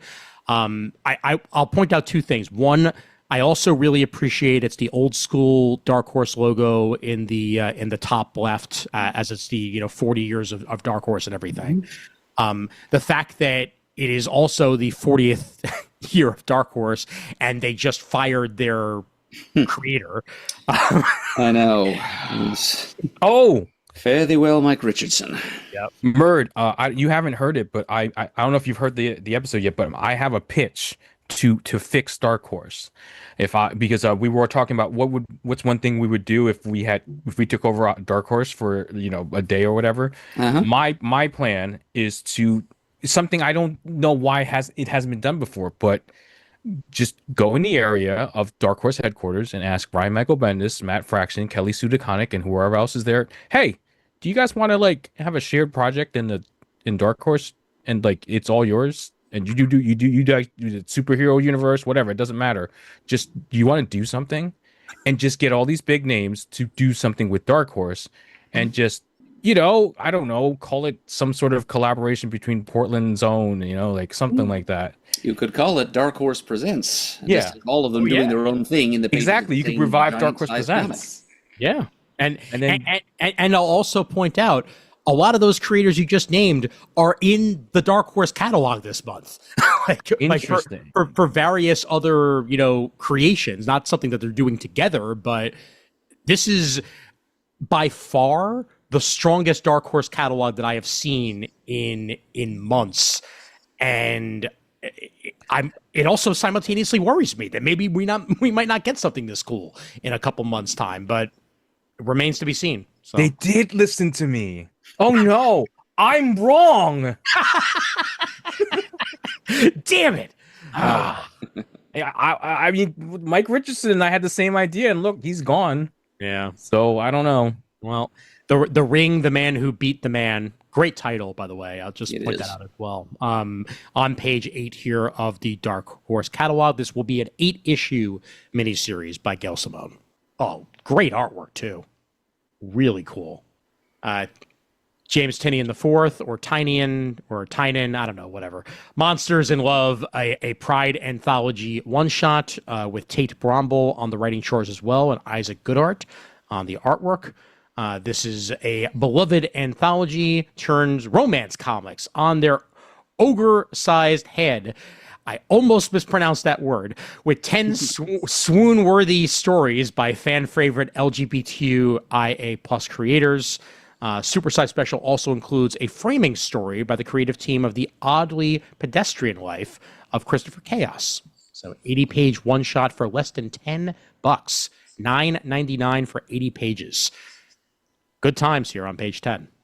Zach Kaplan brings us Only the Savage Are Left. This is a strange virus that's spread across the world, transforming its victims into monsters. The only cure is to kill another infected soul. When a non-violent young man sets out from the safety of his settlement to find his missing true love, he must face the corrupted world of monsters and monster killers. A dramatic survival adventure that dares to ask what we should stand for in the monster apocalypse. 5-issue mini here by Zach Kaplan and Stefano Raffaella on the writing and artwork tours. I think I'm wifting this one, and I mean, how can I resist a book by Stefano Me?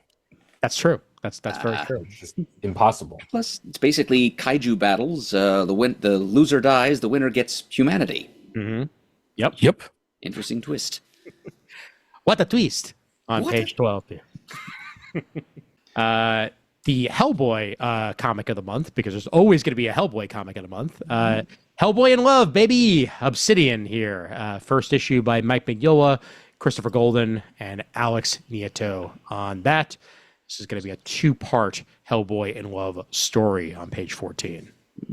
Gotta say, whatever Dark Horse may be doing wrong in this, their 40th year, I do appreciate their being very upfront with all of us about how many parts each story is. They tell us if it's a 2-part miniseries, a 6-part miniseries, ongoing, and so on. Yeah. Unlike Marvel, where it's like a first issue of a new series. Is it a miniseries? Is it a series? You tell us. You tell us, are you going to buy it? Because if you are, it'll go more than 5 issues. If you're not going to buy it, you get 5 issues. Next, please. If you buy 100 copies and maybe see more. Yep. Ugh, We also get a one-shot by Mignola and Golden here. Hellboy and the BPRD, the Monster of Nivola. So, again, will be a good one-shot as well. 32 pages here for $5, page 15. And friend of the show, a couple episodes ago, friend of the show, Tim Sheridan, has himself a He-Man and the Masters of the Universe, The Wings of Fate, first issue, launching here. This is going to be a story behind the upcoming movie. And in the aftermath of Skeletor's siege of Eternos, a down-and-out refugee gives sanctuary to a mysterious injured falcon. Now, to save her life, he must embark upon a perilous journey through the Mystic Mountains and seek aid from the storied inhabitants of the realm of Avion. That's what Tim Sheridan brings to the table here with He-Man and the Masters of the Universe, The Wings of Fate, issue 1 on page 17. Is this a backdoor crossover? With what? I mean, that Falcon, what if that Falcon turns out to throw a hell of a punch? Oh, no. Okay, no. that's fine. It's not Captain Falcon. No. That's the other project I want. If Nintendo will ever agree to, I want to write a Captain Falcon comic, but I'd they're never be going to down do for it. that. Do something with him, please. Yeah, I know. I'm dying. Yeah. Page 17 for that.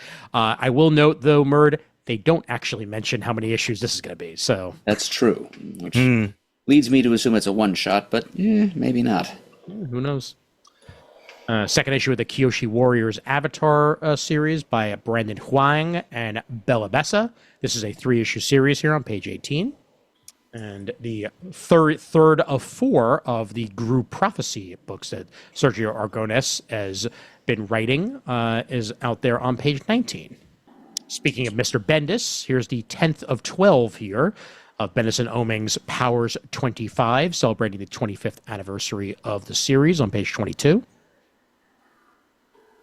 And the other He-Man series, He-Man and the Masters of the Universe, just set in the straight-up He-Man universe. Tim Seeley and Riley Brown bringing that to you here. Part Ongoing 2 series. of the Battle of Snake Mountain, indeed, on page 23.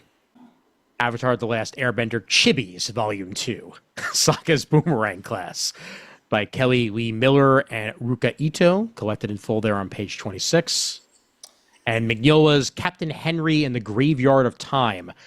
Love books like this that Mignola does. This collects all 4 issues of that here. It'll be out in July on page 27. Critical Role book, volume 1 of the Mighty 9 Origins Omnibus by Sam Maggs and Jody Hauser, page 28 there. Yeah, it's the origins of Jester, Not, Yasha, and Caleb, which are 4 of the more popular. I mean, there's only 7 characters, so yeah, that's so.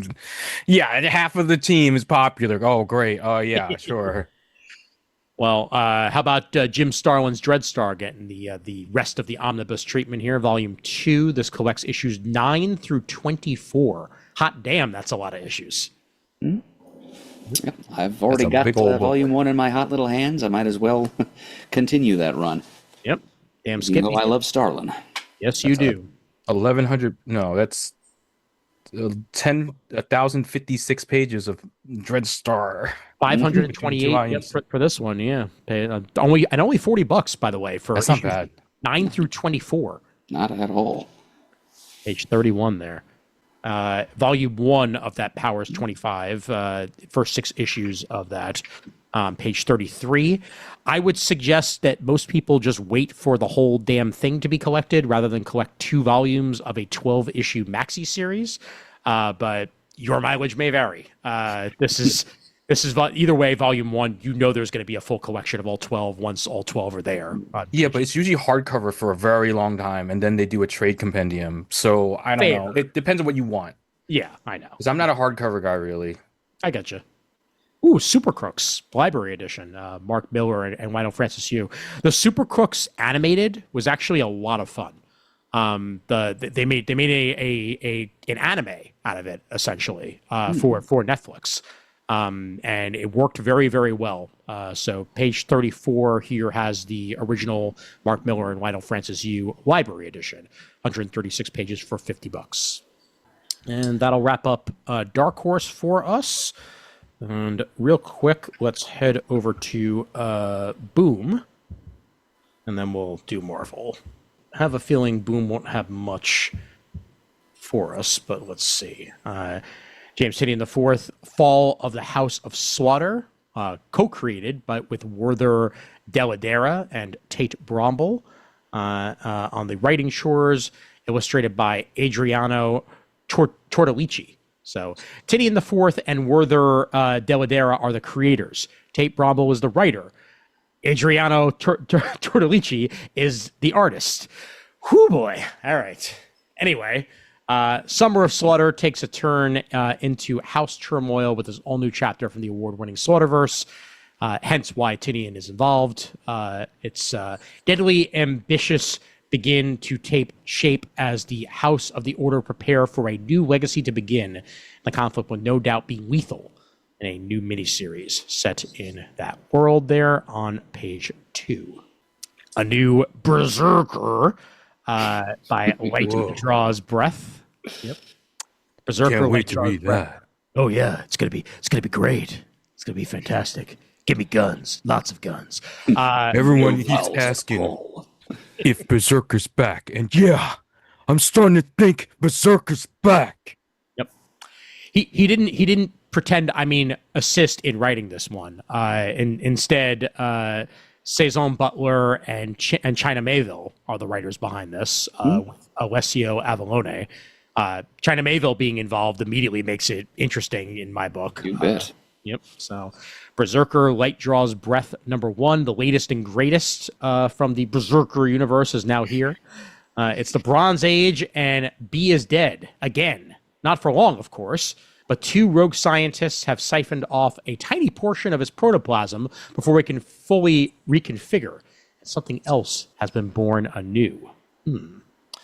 So do check that out there on page 7, the beginning of a new miniseries in the franchise. They put a bunch of preview pages for that. All right. Some stranger named R.L. Stine has written himself a new comic book, The Life and Death of Lucas Dreamwalker, and illustrated by some, guy we've never heard of called Francesco Francavilla. Interesting name. Yeah, wow. R.L. Stine writing, Francavilla on the artwork chores. Okay, you have me, Boom. Journey with the Dreamwalker through new realms of terror. How many times can you be killed in a dream before you die? Dream within a dream within a dream. Bong. I have to go deeper. Whoa. Legendary horror author R.L. Stine and award-winning artist Francesco Francavilla explore that very question as the mystery of Lucas's third death is foretold in this pulpy noir somnambulist, yeah, but sleepwalking. Thank you. I was slowly pronouncing it, but I'm glad you got me there. Thank you. Somnambulist adventure here on page 18. The hard words are what Murd is for. All right. We've got another one of these lovely facsimile books that they've been putting out of the old school VR Troopers Power Ranger flip books that Fabi Nicieza worked on back in the day when Power Rangers and VR Troopers were under the Marvel license. And this is more of that with Nicieza, Frank Lavecchi, and Frank Strom on the writing chores, with artwork by Todd Smith, John Ross, Jake Jacobson, Steve Ditko. Steve frickin' Ditko on a Power Ranger story? What the heck? It might have been a VR Trooper story. I mean, we don't know. That's true. Frankly, if it was a VR Trooper story, that's even weirder. But which means it would have made even more sense because it's Ditko. Exactly. Yes. Oh my God. Wow. Newbaum Turk and Bart Schmidt. I may have to track this down, or at least just read the Steve Ditko story to see what the heck they're doing here. But either way, that's on page 25. 144 pages of story for $19.99. All right. And then that is about it here. Teenie Howard's Marian Heretic, Volume 1. First 5 issues of that solicited on page 31. Oh, it's an action nun story. Indeed. Yep. I've had a lot of action nuns over the last several weeks. Nice. Well, you get more here outside of musical form. So how about that? Yep. Teenie Howard and Joe Jarrow bring that forward in the first 5 issues of that. And that'll conclude Boom. And now I try to find my place again. Oh, you know what? Actually, no, I don't have to do that quite yet. Onward we go to Marvel. I put that off as much as humanly possible. All right. I see a black door, and I want to paint it black as we get Queen in Black here on page... Give me a page number. Thank you. Page 2. Hate how they do the every other page numbering. Come on, guys. Al Ewing, you got me there, and Iban Coelho. We had a King in Black before. This brings the Queen in Black. 5-issue mini here. It's going to be a crossover. It's what Marvel does. Hopefully it's hella good. Yes. Well, it is going to have Hell, so how about that? And Hella. So, what is Hella going to bring to the table here? We'll find out. I assume this is spinning out of the pages of his Thor run, in one way or the other. So, and also out of the pages of his Venom and Son of Venom runs. Mm-hmm. It's more Son of Venom. It seems like I don't see a lot of mention of Thor. Got it. Yeah, All right. Thor is an enemy of Null. Yes. Hella immediately brings me to Thor. So. We'll hopefully have him show up, but he might too be busy carrying a normal human hammer in his own pages right now. So that's true. Page 2 for the first issue of Queen in Black.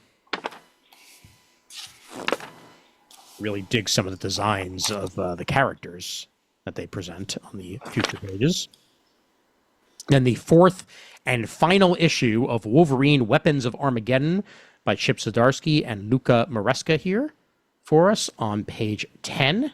So that miniseries has now concluded. And then speaking of Zdarsky, Doom's ultimate weapon revealed on the road to Armageddon in the pages of his Captain America run, issue 11. Spectacular Spider-Man, Brand New Day, number 1. Written by a man who's completely unfamiliar with Spider-Man, Dan Slott. And art by Marcus Toe and Marcos Martin. Great team. Yes. Amazing team. It's nice to see them giving a guy that's never written Spider-Man before a shot. Rolling the dice on a fresh-faced unknown. Yep. Well, this is an in-continuity adventure that will echo from Spider-Man's past into Spider-Man's present and future. And this is also a series that Dan Slott basically said on the Word Balloon podcast, if you want more of me writing Spider-Man, buy this comic book. As right now, it's 5 issues. If you like it, maybe it'll be more than 5 issues. So, yeah, we'll see. When he said that, now I kind of look at Marvel a little differently. Like, I can't whiff, but then I do just want to whiff a lot. Yeah. You know, I don't want to read. I don't keep up. I am not reading more singles than I am buying. Oh, sure. I need to get, you know what I mean? Like, I need to get some balance here. I need to get rid of some, like, these are all 2025, 2026 books behind me. There's 3 short boxes worth. Yep. One for Marvel, one for DC, one for Independent. And I'm not making headway. Yep. I mean, there's a reason I pick and choose what I'm reading these days, and I don't really care nearly as much as if I'm behind on a book. It's like, oh, that arc looks interesting. I'm going to read that digitally because I don't have the files behind me. Again, 30 years. I know. It's if there's listen, I have never touched black tar heroin. I've never done a single opiate. Let me have this. That's right. We're all entitled to one vice, especially one that's not going to destroy this our and bodies. caffeine. All right, this caffeine to have the energy to read this and this. I don't even drink caffeine, so I'm allowed to have. Oh yeah, so even better for you, Murd. You just have to stick to one thing. Mm-hmm. Yep. You only have one vice, and that is orange soda. But you know that's beside the point. But okay. Either way, Spectacular Spider-Man, Brand New Day, number 1 of 5 here. It's gonna have both. It's gonna have Kingpin, Mr. Negative, and the Punisher in it, along with Spider-Man. So it has me intrigued. And they're all chasing after the same MacGuffin. Mm-hmm. It kind of feels like Slott's doing his own 2000s version of the classic Lee Romita Stone Tablet story from way back when.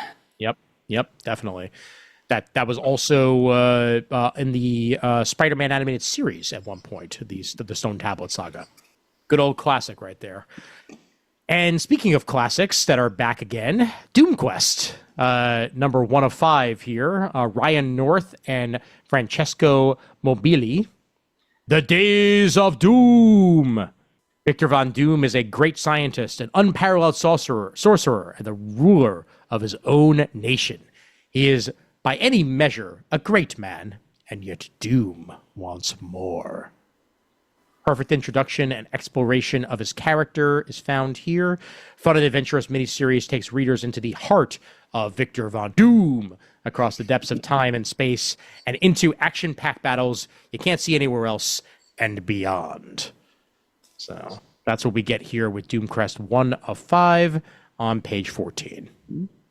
And that Alex Ross cover. Mm-hmm. Delightful. That is tasty. Ooh, so's the artwork. That is mighty tasty. Man. Really like how they did Doom's mask. Good stuff. All right, and then we get Reborn Ultimate Impact, number 1 of 5. Chris Condon, Stefano Caselli. The Ultimate Universe's legacy lives on. Miles Morales returned from the Ultimate Universe with a plan: safeguard the origin boxes, catalyst for the creation of new superheroes before they fall into the wrong hands.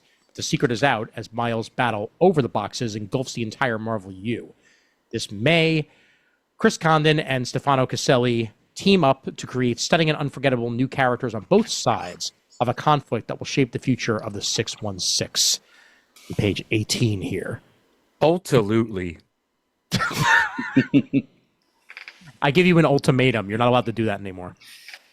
Well, ultimately, I can't for much longer because the Ultimate Universe is gone. That is true, yeah.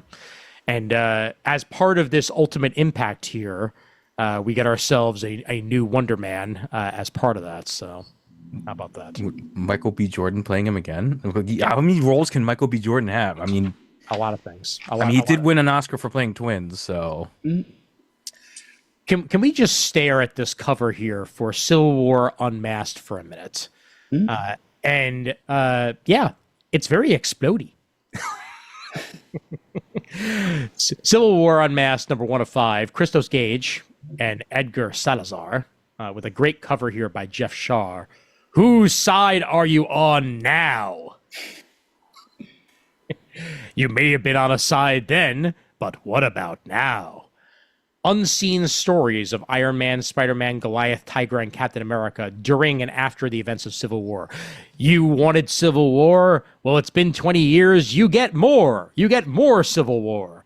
And we're not calling it Civil War 3, thankfully. Yeah. Well, it's not a new Civil War. Anyway. I know. It's just like untold tales of the first one. So I'd rather do that than manufacture a third one, quite frankly. Oh, God. Yeah. So that's bad enough. That's, yeah, exactly. The second one, it's like, hey, there's a movie coming out. We got to have another one. Like, no. But yes. Okay. The plot they came up with is people are mad at Carol Danvers. Discuss. Yeah, exactly. Well, page 22 for the Civil War Unmasked. Yes, and let's take note here on page 24 of Fantastic Four number 11. And for one thing, it does introduce the Ryan North's new take on the Future Foundation. That's cool. But in the back pages of this little issue is a short Fantastic Four story written and drawn by Stan Sakai. Love it.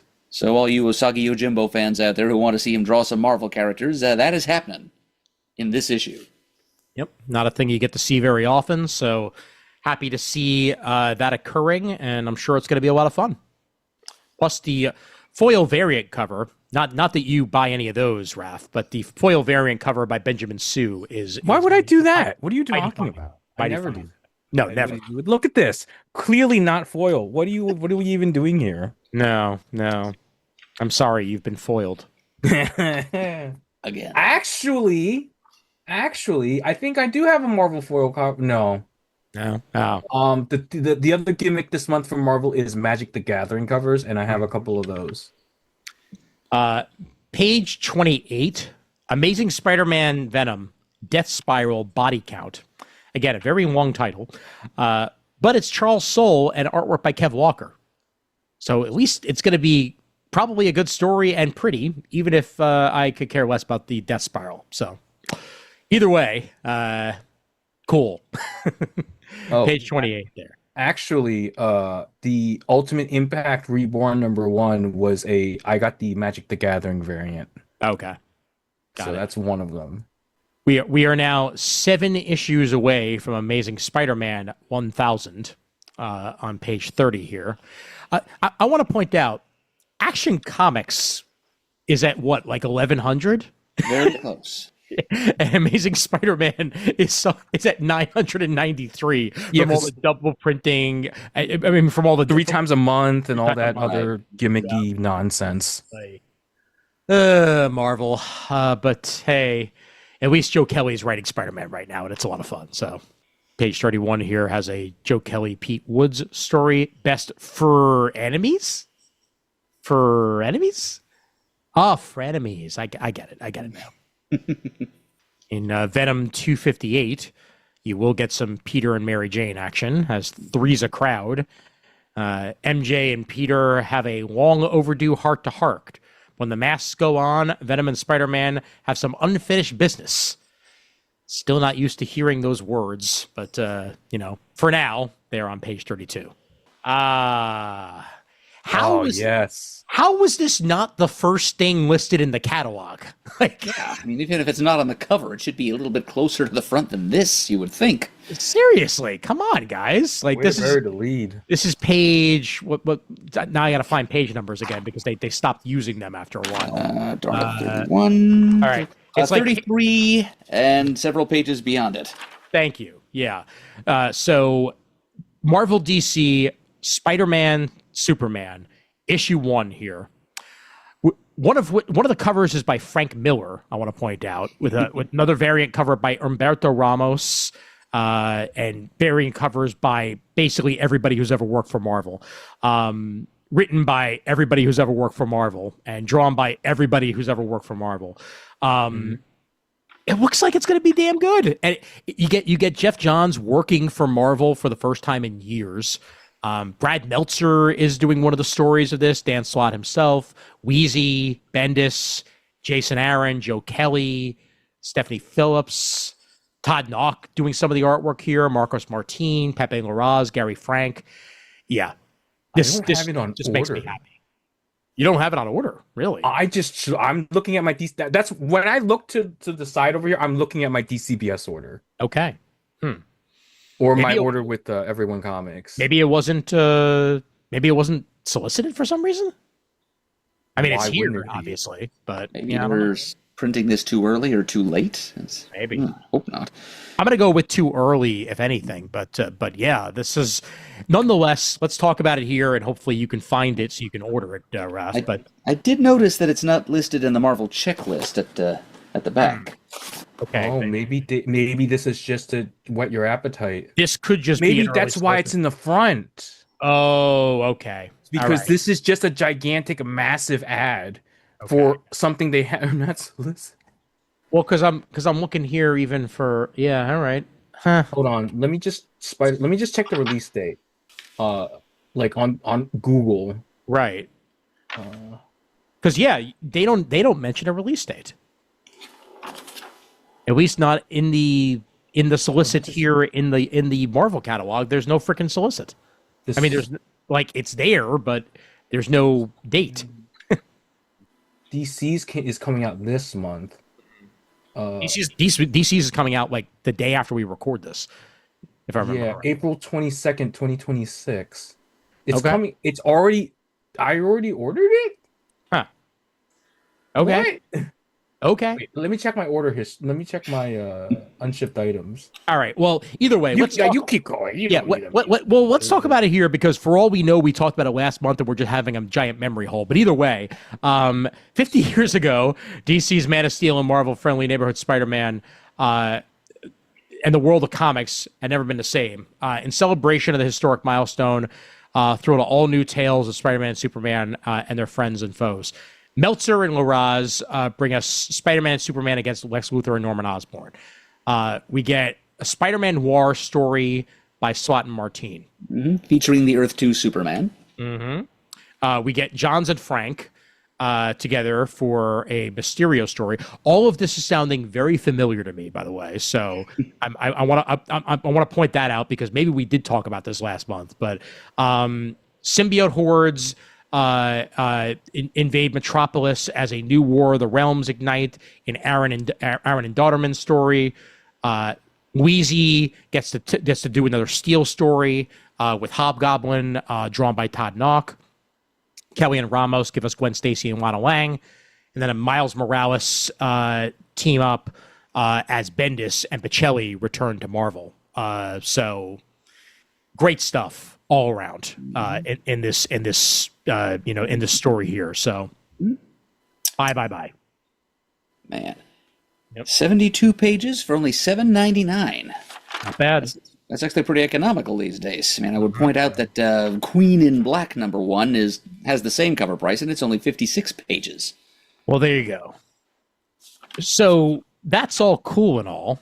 Page 39. So I want to go back in time a little bit. When George Perez passed, there was a short-lived reprint of JLA Avengers. It was limited to a couple thousand copies. And I got antsy after a while. And I went to eBay and I bought a copy for way too much money.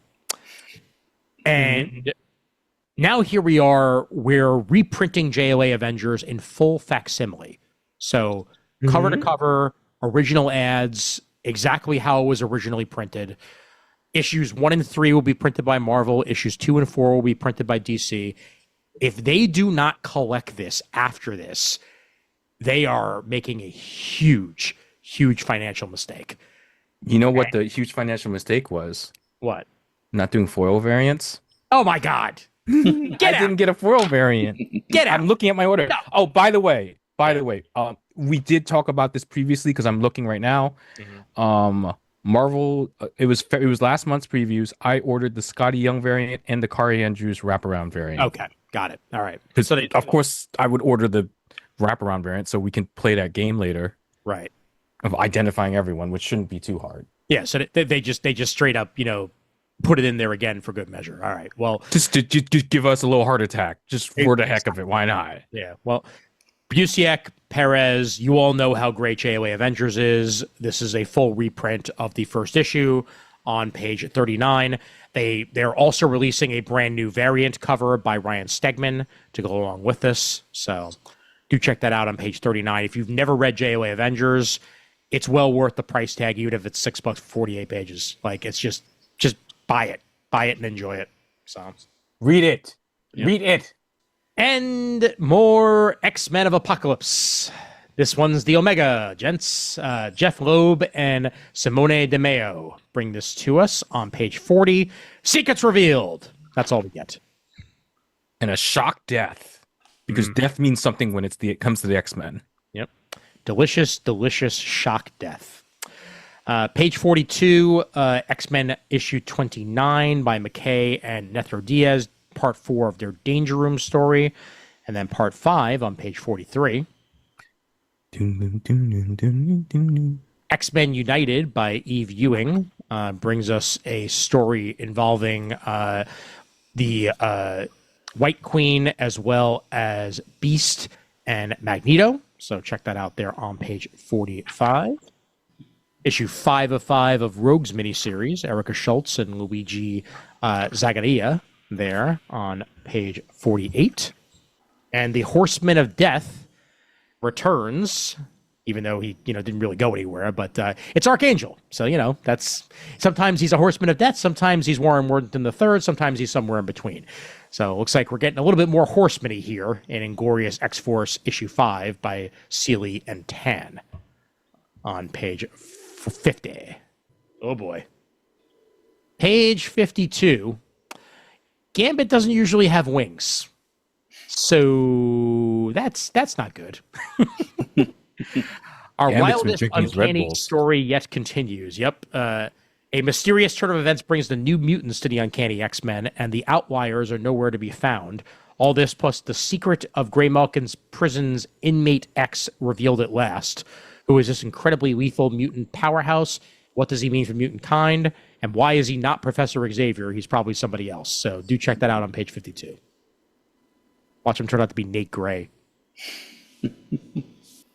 Wiccan and Hulkling story here. Raid of Ultron. Wyatt Kennedy, Zoe Tunnel, and more.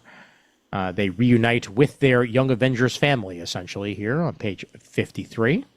And no, they don't. This is their actual family. Oh, you're right, actually. Yeah, never mind. Okay.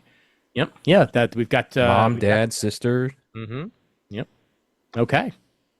So, family indeed, there on page 53. The only person I don't see here is Quicksilver. Oh, I love this cover to Daredevil number 3. That's really cool. A little bit of an Eisner tribute happening there. Mm-hmm. Beware the Omen. Stephanie Phillips and Lee Garbett. Spider-Man swings into the pages of Daredevil there, on page 55.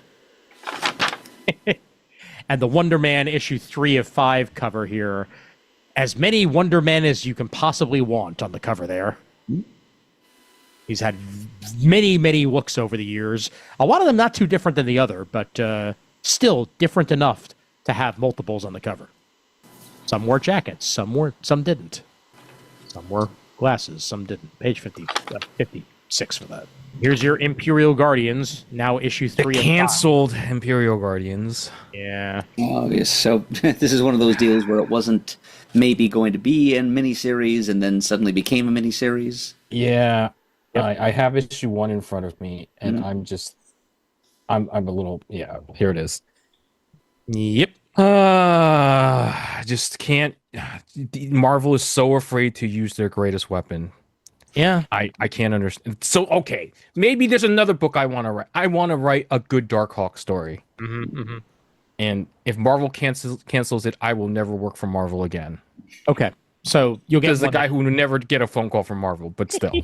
Well, unfortunately, Darkhawk flew too close to the sun, and that's why he only gets 5 issues. So yeah, but he's got the armor, and the armor protects him from the sun, so that's not even a thing. Okay, fine. Issue 60, either way. Page 60, that is. Issue 3 of 5. Imperial Guardians, number 3 of 5. Dan Abnett and Marcelo Ferreira. Buy every copy your store has, so they're forced to do second printings. Please. Sure. Please. Infernal Hulk versus the X-Men in issue 7 of Infernal Hulk by Philip Kennedy Johnson here on page 67. We get a nice X-Men crossover with the Hulk there. Page 67 once again. And here's our mortal Thor and what he's up to. One against the world. Sigurd Jarlsson has become a thorn in Roxxon's side, and the king of Roxxon has finally noticed. Check it out. Al Ewing and Juan Cabal on page 69. Here's our first facsimile. Liam Buscema's third issue of Silver Surfer with Gene Colan along for the ride there on page 70. And the first appearance of the Tarantula in Peter Parker, the Spectacular Spider-Man, number 1. Well, not the first appearance, but it's it's the first issue of Spectacular Spider-Man volume, Gotcha. And then the Tarantula is in it. Understood. Jerry Conway, Sal Buscema along for that facsimile ride. Oh my, really? Yep. I have Godzilla Infinity War number 1 in front of me, but I'm excited to read it, and this looks amazing. I can't wait. I can't wait for all these zombies in Null to get absolutely wiped out by the King of the Monsters because Null can't control Godzilla. Mm-hmm. It's going to be great. I love it. It goes. Godzilla Infinity Roar, issue 4 of 5. Jerry Duggan and Ig Guara there on page 72. The fourth and final issue of Planet of the Apes versus Fantastic Four. with a great Paco Medina variant there. Send up to Times Past, most definitely. There on page 75. Josh Trujillo and Andrea DeVito conclude the 4-issue mini, A Planet of the Apes versus Fantastic Four. I hope there's a musical number. Well, you couldn't before. All right. And we go to the trades. Spider-Man by Chip Zdarsky gets a hardcover here. So this is Spider-Man Life Story 1 through 6 in the annual. Peter Parker Spectacular Spider-Man 1 through 6, 297 to 310, and annual number 1 from 2018. Spider-Man Spider Shadow 1 through 5, and material from Free Comic Book Day 2017. All there on page 83. So very scattered editions of Spider-Man, but still, if you want all your Zdarsky in one place, you can get it now on page 83. And Cy Spurrier's Legion, X-Men Legacy Legion to be specific, gets the omnibus collection there on the next page, page 84. Collects all 24 issues of that edition of X-Men Legacy. Nick Spencer's Superior Foes of Spider-Man, which I know was a favorite of Mr. Brent Cassina back in the day, gets the full trade treatment here. All 17 issues of the Superior Foes of Spider-Man by Spencer Asmus, Elliot Callan, and Tom Pyre here. This was before he had a Spider-Man run, Nick Spencer. So if you love your Spider-Man villains and you love your B villains in particular, this will give them to you in spades. It was a good series. It is costumed crime comics the way I like them. Mm-hmm. I'm glad that Brent agrees. Mm-hmm. And also, I think some of those characters were featured in the new trailer, so I think there's a timeliness to this. Mm-hmm. You are correct. And there's no timeliness at all at the fact that they're also reprinting Spider-Man the Other. No. Of course. This is just for the sake of it. I don't know what you're talking about. Of course not. Of course not. Yeah. No. Watch that Spider-Man Brand New Day trailer, folks, and you might understand why this is happening. Yeah, it's back in print. Peter David, Reginald Hudlin, JMS. This is collecting Amazing Spider-Man 525 through 528, Friendly Neighborhood 1 through 4, and Marvel Knights Spider-Man 19 through 22. They're on page 91. I also hope they're reprinting Man Spider in one way or the other, but we'll see. JMS's Amazing Spider-Man Torn, all 5 issues of that there on page 93. 120 pages for 18 smackers. I mean, I hope at one point in that series that Peter is cold and ashamed, lying naked on the floor. Probably, yes. Oh, I love this one. This is my favorite. This is when I started getting into Iron Man. Yeah, me too. Yeah, when he died and then he came back, and this was a great series. He's wearing that circuit printed bodysuit that let his nervous system work, and Yep. And it includes the foil stamped Iron Man number 300 in here. Yes, which I have 2 copies of because I forgot that I had the first one. And this is probably like the third most famous Iron Man armor, I'd say. Like It's the cartoon one. Well, yeah, it's the cartoon one. It's specifically the like the Marvel vs. Capcom one. So Infinity proton cannon. He's had that one in basically almost all of them up until more recent games, and this was the look of the '90s. Basically, all throughout the '90s, he had a suit similar to this until I have that figure until like he became a teenage boy, basically. So I hope I still have that somewhere. I never opened it. Oh God, we don't have to. Well, 20,000 comics, 500 action figures. It's just like, Len Kaminsky, James Robinson, and others are the writers behind this. And Tom Morgan, Kevin Hopgood, Gene Colan, Colin McNeil, and others as well were behind this particular run of Iron Man Epic Collection, Volume 19, Crash and Burn, on page 97. I may have to get this. Yeah, give it a go. We also get Volume 14 of the X-Men Epic Collection. And this is classic Claremont, as well as some Christopher Priest stuff with Roger Stern, Tom DeFalco, and Jim Shooter. So we're getting Uncanny 211 through 219, the Spider-Man versus Wolverine #1, Fantastic Four versus X-Men 1 through 4, and X-Men versus Avengers 1 through 4, all collected here in one epic collection on page 99. The Falco. Indeed. For you old school listeners, you're welcome. All right, and that concludes Marvel, and back we go to the Lunar Catalog, and back we go to me finding my place after I accidentally closed it. So you're after DC. I know I'm definitely after DC. I just gotta find it. All right, here we go. All right, you're seeing nothing. You're feeling nothing. You're hearing. Wait a minute. Too far? Yeah. We were looking at Dynamite for a minute there, and we hadn't gotten as far as Dynamite. How I feel. All right. Cold and I'm ashamed. Lying naked on the floor. Again? Losing it. This is the first song that popped in my head. I'm sorry. Okay, there we go. There's DC. Oh, yeah. Yep. So we got that far. Huzzah! All right, boom. And an AEW ad. Yep. Interesting. AEW Dynamite because of that lovely DC crossover. All right. Which I bought. All right, here we go. We made it. Beginning with Drawn and Quarterly here. Yep. And leading off is a book that I'm going to shout out for the sake of Daniel Corsetto, whose birthday was yesterday, by the by. That's right. It's, I think it's called Sylvia and Charity. It's Charity and Sylvia. There we go. By Tilly Walden. And it's apparently it tells with certain embellishments and artistic liberties the more or less real in life true story of a lesbian couple who lived together in a small town in rural Vermont back in the early 19th century. And it's just the not only the subject matter but just the art style, the storytelling style. It reminds me of something that Daniel would have created, and I think it's something that Daniel might enjoy too. Ah, yes, a book about roommates and nothing else. Exactly. Nothing else at all. Nothing else at all. What Roommates are we for 44 years. Yes. Mm-hmm. Wow, they were such good friends. Great friends. Page 183 has the full solicit for Charity and Sylvia, the best of friends, once again on page 183. And then a whole bunch of preview pages of such on the following pages, all of which I mostly accidentally showed you before, but guess what? You just saw them again. All right.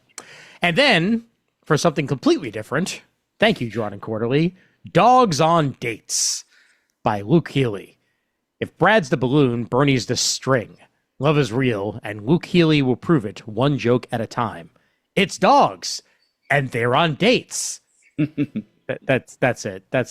I'm not even reading anything else. It's like they gave it to us right there in one concise sentence. What else do you need, really? Yep. You know? There's your friggin' high concept right there. Mm-hmm. Yep. Dogs on Dates, page 195. Gotta love it. So stupid. As we move forward along in Drawing Quarterly, I'm going to use the page down function because there's a lot of pages. All right, and we're done with Drawing Quarterly, and we're not even bothering with Dynamic Forces. So after that, There's nothing. I mean, like, it's just covers. It's just signed covers. There's not. What we're going to talk. We've already read these books. Here we are, Dynamite. All right. I look forward to talking about Ben 10 when we get to it because I wasn't expecting Benison Tennyson to be in the solicits, but I can show you the world. Aladdin #1 here, written by James III, not James Tinian IV, James III. Duh. Watch it turn out to be ill, and they just didn't do a capital I and then it all just looks the same. But either way, with Agnesa Eterno on the art chores as well. Welcome to Agrabah. Your wishes are command in this all-new series starring everyone's favorite Diamond in the Rough, Aladdin. Part of me just feels like they're going through the entire Disney afternoon with Dynamite, and right? This is just all part of that. Errant talk of mystery in the night. I'm sorry, just if that means we get some Adventures of the Gummy Bears comics eventually, I will be a happy guy. Oh my yes, As that well. theme song lives in my heart forever. Bouncing here and there and everywhere, yeah. Yep. My adventure that is uncompared. They are the gummy bears. Yo, raise the roof. All right. Also, Winnie the New Adventures of Winnie the Pooh is also a solid one. Oh yeah. I was a fan of that too. Yep. On page 240 for all of you Aladdin heads, you've got yourself a brand spanking new ongoing, and I really dig the visuals. Once again, they got an artist that captures the personality while also using a bit of their own style. So that's what I like to see out of these things. Lilo and Stitch 626, #1. All new series that features the extended family and friends of Lilo and Stitch. Brought to you by Daniel Kibblesmith and George Cabades, with art by Elisa Pochetta and George Cabades himself. So we get extended world Lilo and Stitch action here out of this on page 244. By the way, his name is James III, and I found his Instagram. The third James, that's what he is. He's done Good Burger 2, Fairy Odd Parents, and he's in comics. He's done Aladdin, Stitch, and the Powerpuff Girls, and more. Okay. This is awesome, by the way. On page 246 here, the Stitch book, Top Secret Adventures hardcover, written and drawn by Jeff Parker. Covers by Jeff Parker. Yeah. You get Jeff Parker involved with something Lilo and Stitch, you have my attention. And that's exactly what you do here. It's an exceedingly silly original graphic novel about Stitch as told by Lilo and drawn and written by Jeff Parker. Excellent. Page 246. Now, here we are. Benison Tennyson himself, written by Joe Casey, who has a lot of experience with Ben 10, considering the studio that put out Ben 10 in the first place. So yeah. No better choice for this. Exactly. Yeah. Fresh take on a 21st century classic. Fan favorite Ben 10 returns in an all new series that will appeal to longtime fans and new readers alike. When a mysterious meteor crashes to Earth, 10-year-old Ben Tennyson discovers the Omnitrix, a high-tech alien gauntlet of incredible power and potential. With this device on his wrist, Ben has the power to transform into incredible alien forms, but can he control this power? This story sounds familiar. Think again. This is a modern, definitive take on Ben 10 from the team that created him, Man of Action, kicking off with Joe Casey, joined by amazing artist Robert Carey, with covers by Carey, Man of Action member Duncan Rouleau, Dustin Wynn, Sebastian Perez, and a special mystery variant blind bag, because, of course, that's how you make the money. Ben 10, #1 here. Brand new take on Ben 10. This is like the third reboot, but I don't care, on page 248, because it's a comic book reboot, and that's different. So, good stuff out of Man of Action. I have bought one blind bag. Good. And it was the Ninja Turtles, because I have to buy the Ninja Turtles blind bag. Don't buy any more. No, I don't plan on it. I'm just saying. Good. I only, if I don't buy it, I won't know. But like Ninja Turtles is Ninja Turtles, and I don't. This is a demand, not a request. Do not buy. Okay. No, I'm not going to. There's no point. Okay, good. Unless Superman does one. No. And one. Oh no, I'm not done yet. Unless Superman does one, and one of the covers you can get is Electric Blue. If it's not Electric Blue, I'm through. May I quote your favorite Patrick Stewart line and say, "The line must be drawn here and no further. This far, no farther. And I will make them pay for what they've done." No, I can't. I don't have any say over Dynamite. So, and by make them pay, you mean make them pay stupid amounts of money. Make them give me refund for wasting my money. Yes, of course. They're not going to do. Anywho, Red Sonja, She-Devil with a Sword. You're welcome, listeners. Rory McConville, Pablo Debonis here as well. It's a new Red Sonja action. Who are the Cult of the Rising Sun? You will find it out here on page 252. And Thundercats is ongoing. Boy, oh boy, is it ongoing. So nothing else new to talk about there, nor with Silverhawks or Ursula or anything of the sort. We will mention issue 4 of Muppets Noir. I did see the first issue is up on Comics Plus, so I'm probably going to read that later this week, and I look forward to it in great time. Roger Langridge, you know what you're doing, and you know how to do a Muppet, so good stuff there. Page 267. Darkwing Duck Classics, Volume 1. Darkly Dawns the Duck, trade paperback. This is the Disney Afternoon stuff. This collects the miniseries, the original Darkwing Duck miniseries, and Disney Afternoon issues 1 through 10 by John Blair Moore, writer and artist. Page 270. Better watch out, you bad boys. Did Marvel have the license to Darkwing Duck originally? Because I'm trying to think of where that miniseries. I think this was like you remember those little digests at the supermarket? I think Disney had their own. And this is where they were, because I remember buying those at the Key Food on Avenue U, and there would be Darkwing Duck adventures in them. Okay. Darkwing Duck. Sorry, no, we got to keep going. Otherwise, I'm just going to be singing every single 80s and 90s cartoon theme. You already are. All right. In my heart, I am. Yes. Page 270 for that. All right. We are basically done with Dynamite at this point, so on we go. To further things, Tim Seeley has a I'm sorry. This is Tim Seeley's Lucky Cheap Heat by Danny Harrell and Eric Marshall. So created by hack/creator Tim Seeley, Lucky returns with an all-new action-packed tale straight from the squared circle. Lucky attempts to bring down an underground fight club and runs into trouble in the form of an 8-foot beast handing out Alabama ass whoopings. Can Lucky and the Super Beasts overcome the battle royal that stands in their way, or will the mission punch their ticket to the morgue? I feel like I should have said Alabama ass whoopings in more of a Jim Ross style, but page 292, Tim Seeley's Lucky Cheap Heat #1, Danny Harrell and Eric Marshall. And we go to Fantagraphics. We got ourselves some more Lost Marvels. Gil Kane Rarities, Volume 1, including Jungle Book, Kazar, Gulliver, and other rediscovered works from the 1970s. All in one collection here. $39.99, 240 pages. You get the origin of Kazar from Astonishing Tales presented here, as well as episodes of Gulliver Jones, Warrior of Mars, an adaptation by Kane and Roy Thomas of the seminal 1905 sci-fi fantasy novel, plus a genre-hopping gallery of 100 exciting covers by the artist who almost single-handedly defined the look of 1970s era Marvel. Julian's going to love this one. Oh, absolutely. He got that Gil Kane. Mm-hmm. Page 298 for that. Roberta Gregory brings us Naughty Bits #1. This is a facsimile edition of an old indie classic, and it's naughty. What more do you need? Page 302.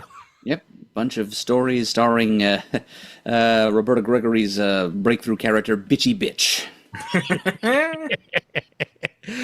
Hey, that sounds like Richie Rich. All right, anyway. Page 302 for that. So many pages in this that my Adobe keeps forgetting that I'm actually scrolling. Page 307, Squallow and Mage versus the Rage of the Bakunawa by Kara Bodegong Hakino. In this first book of an epic debut middle-grade fantasy graphic novel duology, Mage and her shark best friend Squallow set off on a wild adventure filled with mythical and powerful creatures from Filipino folklore to save their world from the wrath of the Bakunawa. So do check that out there on page 307 of the catalog. And Miriam Banastor-Tur's Hooky on page 311. When Danny and Dorian missed the bus to magic school, never thought they'd wind up declared traitors of their own kind. Now, thanks to a series of mishaps, they're being chased by powerful magic families seeking the prophesied king of witches and royals searching for missing princes. So kind of Miyazaki meets Harry Potter in the general design. I was thinking it's very like 80s anime. Yes, most definitely. Yep. Hooky Volume 1 here, originally a webtoon on page 311. You can't look at the girl on the broom and not think Kiki's Delivery Service. Yes, of course. Yes, for sure. Absolutely. Absolutely. And I have the hardcover edition of this, and this is Spent by Alison Bechdel.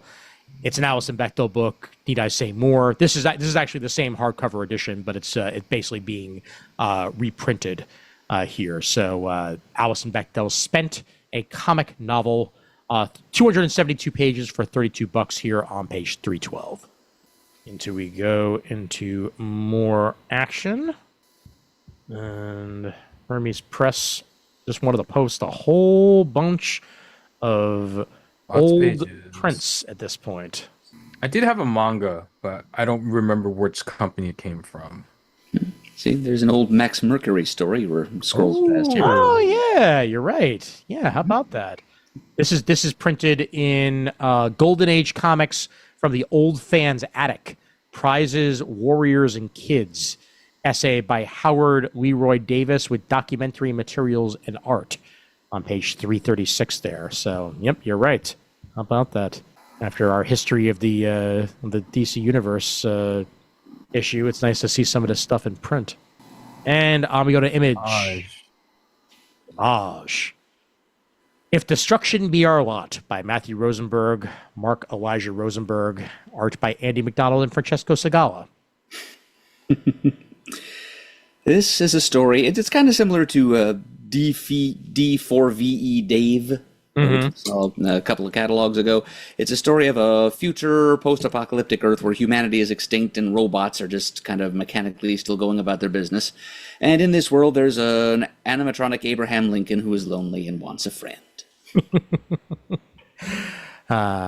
407 years ago, I need love. The title itself is a quote from Lincoln. Yep.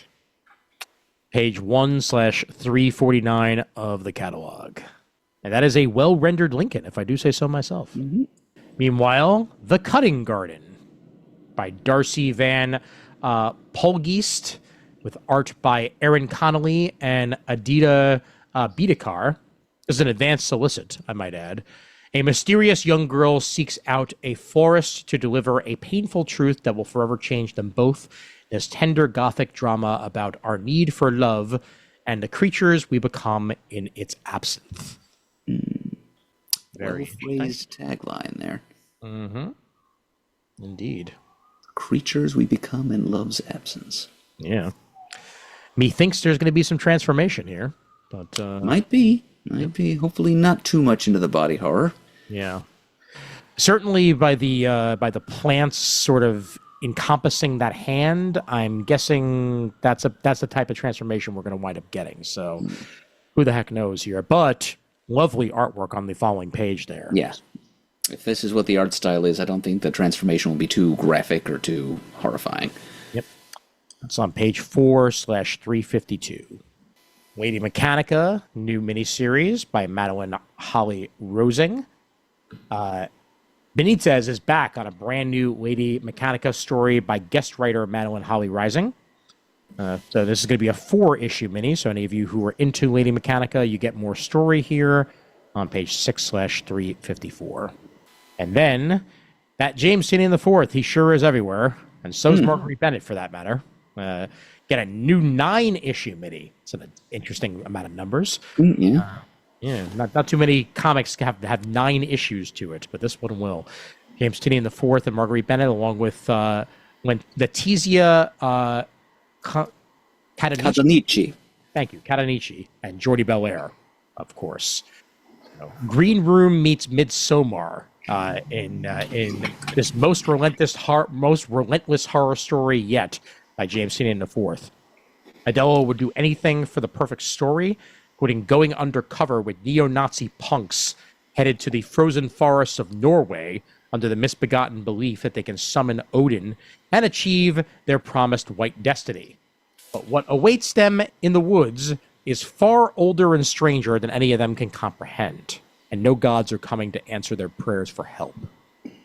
That's what we get here in Odin, issue 1. On page 8/356. Of the Earth, number 1 of 6 here. Looks like it would be, again, for Mr. Eberly. As we get ourselves the triumphant return to Image Comics by designer Mike Tivy in this neo-noir tinged eco-horror miniseries that is Blood Simple meets John Carpenter's The Thing. Tabitha Tabby Black flees a sordid life for her quiet hometown of Solitude, Texas, in the comfort of her grandma's home where she was raised. Only home isn't what it once was, and neither is grandma. 6-issue mini here of the Earth by Chris Condon and Andrew Eric, with art by Charlie Adward himself on page 9/357. Damn fine art, if I do say so myself. I was going to say, Charlie Adler, that's your headline. Oh, of course. And this is your headline. Gail Simone and Ig Gara on a 5-issue She-Spawn miniseries. Okie dokie. Why not? Jessica Priest has been a soldier, an assassin, a superhero, and a mother. Now she has to take on the role of savior to protect a small child from an angelic cult set on sacrificing him in the name of their god.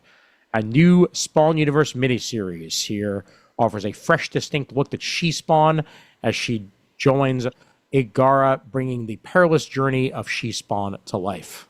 Sounds good to me. Page 11/359. Gotta love that artwork to go along with it. Oh boy. It is nice. Jason Latour, the short comics of Jason Latour, Super Ego this is. Collection of some of his shorter works. Solo comics variety show that blends, bleeds, and blurs satire, superheroes, and slice of life is how it's described here. And it's also the first volume of said works. So Jason Latour's Super Ego, written and drawn there on page 361/13. And yeah, hey, look, the Energon Universe Special 2026 one-shot, classified. You want to know what's in it? Tough. Order it. Or show up on Free Comic Book Day, since I think this is basically the same thing they're going to give away on Free Comic Book Day, except they're going to reprint it and make you pay for it. Yeah. I'm sure there'll be more in it. I mean, maybe. I don't know. Well, let's hope. Yeah. Hopefully. I think I have it from DCBS. Okay. Well, it's 40 pages for $3.99, so that makes me think that there will be a little bit more because I doubt that there's a free 40-page comic. Usually, that's not the case. True. Page 14/362 for that. 7th issue of Capes by Benito Serrano and Robert Kirkman, with artwork by Mark Engort and Corey Walker. All new Invincible Universe stories start here. Acclaimed team of Benito Serrano and Mark Engort introduced the biggest mission in Capes history. So this is the first new Capes issue after the 6 issues that were printed previously. So yeah, we're just picking things back up with issue 7 here. And I will have to check this out, most definitely. So page 15/363, New Invincible. You had me on that. Good times. Who are the Unbelievables? Find out in Hornsby and Halo issue 0 by Peter Tomasi. Peter Snellberg and John Coese along for the ride there, page 17/365. And we'll get an issue 0 of the Rockefellers, also by Mr. Tomasi and Francis Matapool on the next page. And then a giant-sized Youngblood for any of you people who care. So, page 19/367, written by Rob Liefeld, drawn by Rob Liefeld. Rob Liefeld, Rob Liefeld, Rob Liefeld.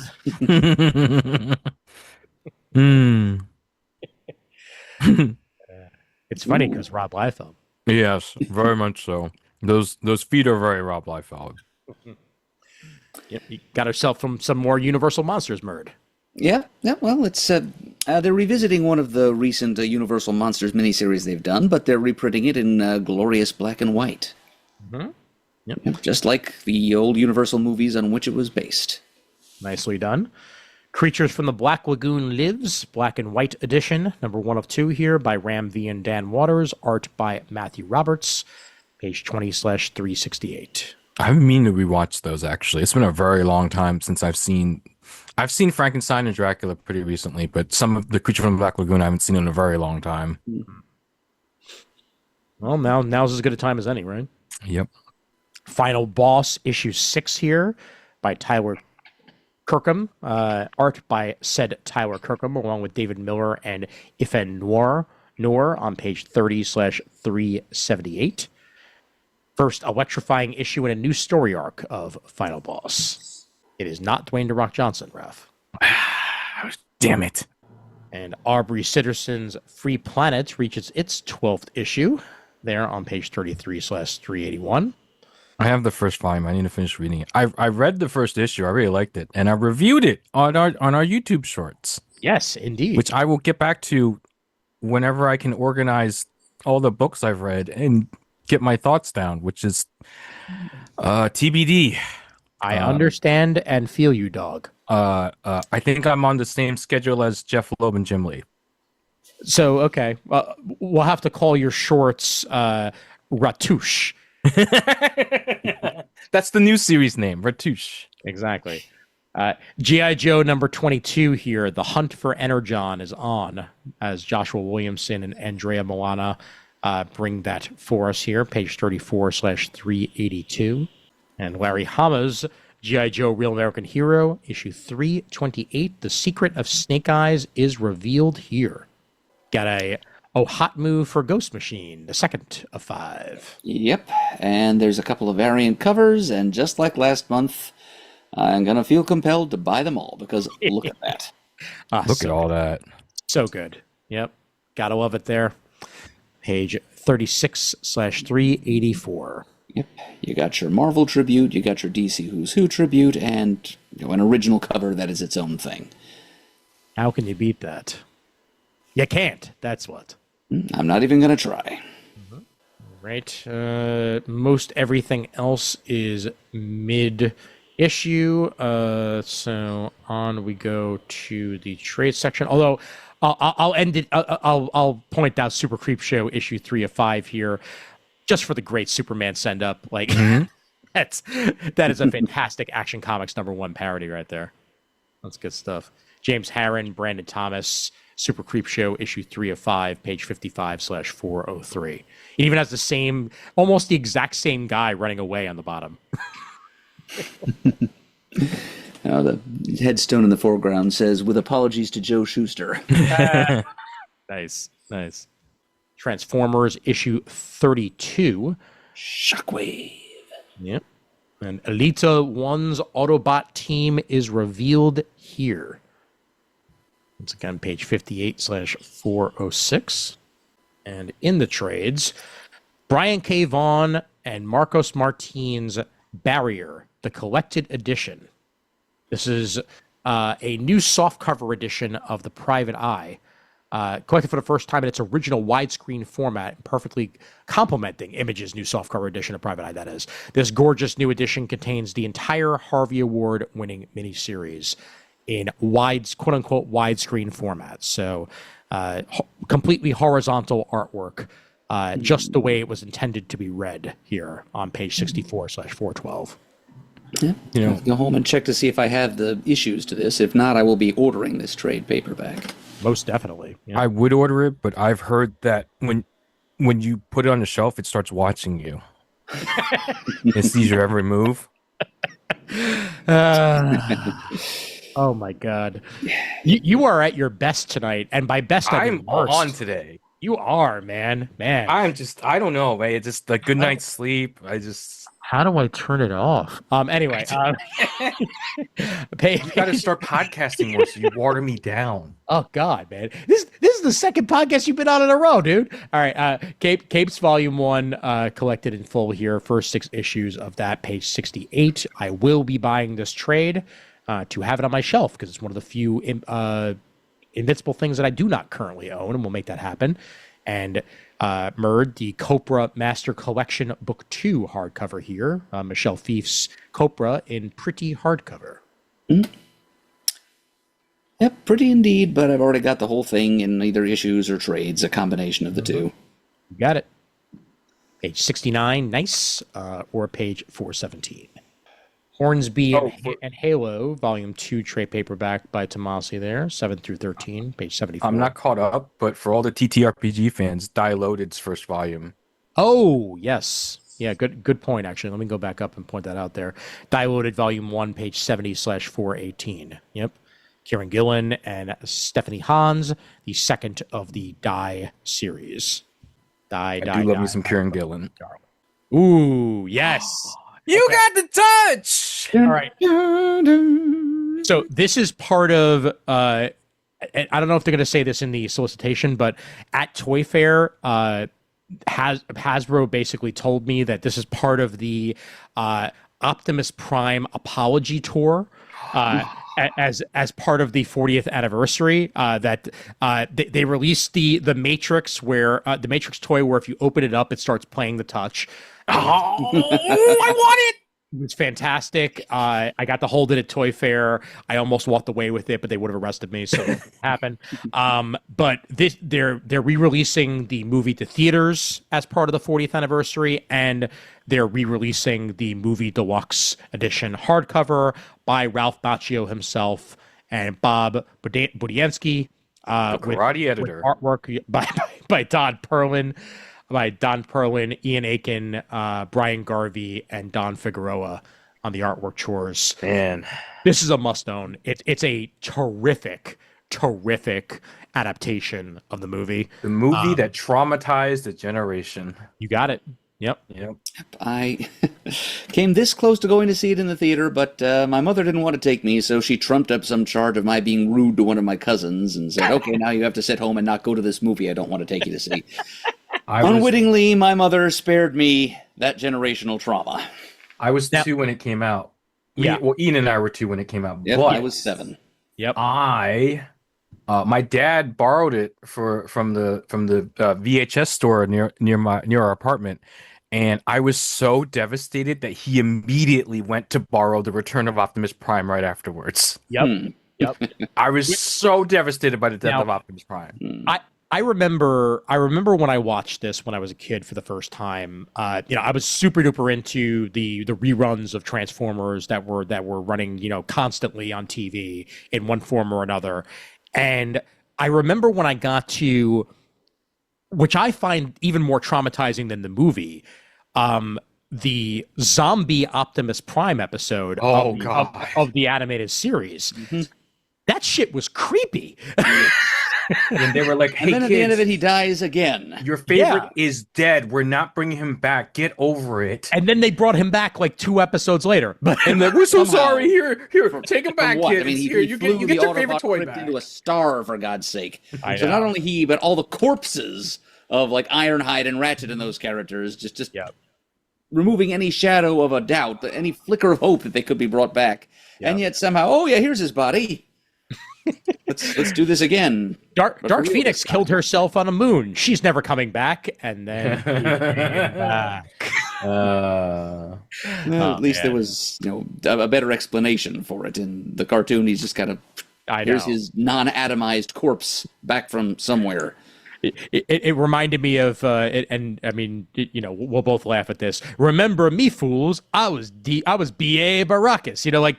When they would start bringing out all the Branson old stars on The Simpsons. Like it's that type of appearance from Optimus, or he's back in Pog form. Like celebrities you thought were dead, and yes, exactly. Yep. Anyway, Transformers the Movie Deluxe Edition hardcover here, page 76/424. Buy it, enjoy it. It's good stuff. And then the collection of Transformers Worst Butt Ever on page 77/425 for good measure. Oh. Yep. The Undiscovered Country. Yep. Undiscovered Countries, Charles Soule, Scott Snyder, Giuseppe Camacoli, along with Leonardo Marcello Grassi and Matt Wilson. This collects issues 31 through 36 of The Undiscovered Country here in volume 6, page 78/426. The future. Mm-hmm. That's The Undiscovered Country. And that concludes Image, just like that. So in we go. J.P. Jordan and Buddy Boudouin's dog tag number 1. Well, those are the colorist and letterer. Mark Russell's the writer. Mark Russell and PJ Holden. Wow, my eyes went right instead of left. Anyway, clearly I'm reading manga. Mark Russell and PJ Holden, dog tag number 1. You are correct.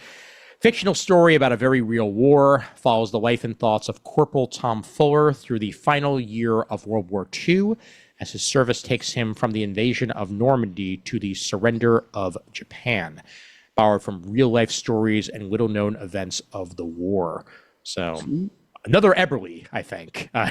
Dog tag number 1 here on page 430. Order it now. Get it just in time for Memorial Day. There you go. Yep. True that. New creative team takes Flash to never-before-seen stars. Oh, as Dan Abnett. Yep. Dan Abnett and Manuel Garcia take over Flash Gordon with issue 16 of the series on page 433. Happy to see Dan Abnett doing anything, and I think he is perfect for Flash Gordon. Dan Abnett in space stuff? Yes. Yes, please. You know what Dan Abnett would have been good for? Oh, no. Imperial Guardians. Oh wait, he already did. Yeah. Go buy it, folks. Maybe they'll make it come back. Sam Humphries and Chris Batista's 18th issue of Gatchaman on page 437. Always love mentioning Chris Batista. And Steve Orlando and Marco Perugini's Warwolf issue 5 there on page 438. Babylon Cove by Rafer Roberts and Joey Isma. Story about Heather, a no-nonsense career gal who returns to her picturesque New England hometown for the first time in a decade to attend a family funeral. Dennis, the all-American dreamboat who broke Heather's heart in high school. Charlie, the late-blooming shy boy who Heather never gave the time of day. And Carthan, the ancient demon with plans to feast on the flesh of everyone in town. Good times. It's like a Hallmark movie. Yep. With if you ever wonder what would happen if Stephen King were allowed to write one of those Hallmark holiday movies, there it is. Welcome to Babylon Cove. Yep. Should have just kept reading for a little longer. Page 440. Sounds awesome. Also, honestly, I may be down for that. Out we go from the world of Mad Cave to further adventures in the world of comic books. Let's see. Wow, there's a lot of Mad Cave this month. Let's see here. Oh, actually, you know what? Before we do, Flash Gordon 1995 trade paperback. Oh, yeah, this was a mini-series for Marvel. Mm-hmm. I actually have all issues of this. Yep. By Mark Schultz with art by Al Williamson. How about that? Yeah. There's an original cover by Chris Weston. Okay. Yeah, I'm down with that. So this is, as you said, the Marvel miniseries now being republished by Mad Cave. So nice to see that back in print in one form or another, as I'm sure it was not for quite some time there on page 463. Yeah. Yep. That is some classic-looking Williamson artwork as well on the next couple of pages. Oh, interesting. Sorry, there's something I have to bring up. What's up? When we get to it, there's when we get to Comics the Magazine. Okay. Yeah, sounds good. Dick Tracy, Volume 3, Segura and Moretti here on page 465. Any of you Dick Tracy fans, that will officially take us out of Mad Cave to the later bits of everything. Although, one more thing, and just to bring it up, I had Jeremy Whitley on the podcast to talk about Navigating with You back when it was released a couple years ago. And this is the Spanish edition of Navigating with You. So a full Spanish translation of Navigating with You released by Mad Cave here, by Maverick in particular, on page 479. So Jeremy Whitley and Casio Ribieros. I really recommend this, and if you're a native Spanish speaker and you'd rather read it in Spanish, it's right there for you. So happy to see that come out here on page 479. It's a good book, too. All right, here we go. See You in Memories, OGN, by Pen So, written and drawn. Billy once basked in the spotlight as an internet singer-songwriter until her fame faded and her songs drew only harsh criticism. Urged by her father to give up her star dream, she fled home in a storm of emotion. 3 years later, she's found unconscious on a street with no memory of her disappearance, clinging to a sketchbook filled with evocative drawings of Hong Kong's streetscapes. As Billy retraces the vivid locations within her sketches, she embarks on a profound, otherworldly journey through memory and place, seeking not just what she has lost, but who she has become. Stunning slipcase hardcover collection. 2-book set includes the graphic novel and the in-story sketchbook that holds the key to Billy's lost memories. That's pretty cool. That is awesome. Yeah, really love the presentation of that. See You in Memories OGN by Pen So on page 485 out of Nakama Press. Only $30 for that too, for the 2 books. Not bad at all. Down we go into massive indies. These indies are massive. Look how massive they are. Issue 1 here of Tisana by T.J. Sterling. Art and colors by the Zong brothers. Zong. All right, thrilling new series in the spirit of Super Sentai and Power Rangers. This is for us, Raph. From the Okamo's creator T.J. Sterling. Tisana, the last Okamu's hunter in the future, now calls present-day New York City home. But instead of fighting to save her own future, she's focused on protecting ours. When Mesar, her only ally, is captured by the rogue military group known as Faction 6, Tisana must stop them from exploiting the power of the Okamo hunters to create deadly weapons of mass destruction. That's what we get here with Tisana issue 1, Woman of Tomorrow. Available there on page 494 out of Massive Indies. Marvel, The Art of Daredevil, now available out of Insight Editions. A whole bunch of old school Daredevil artwork here.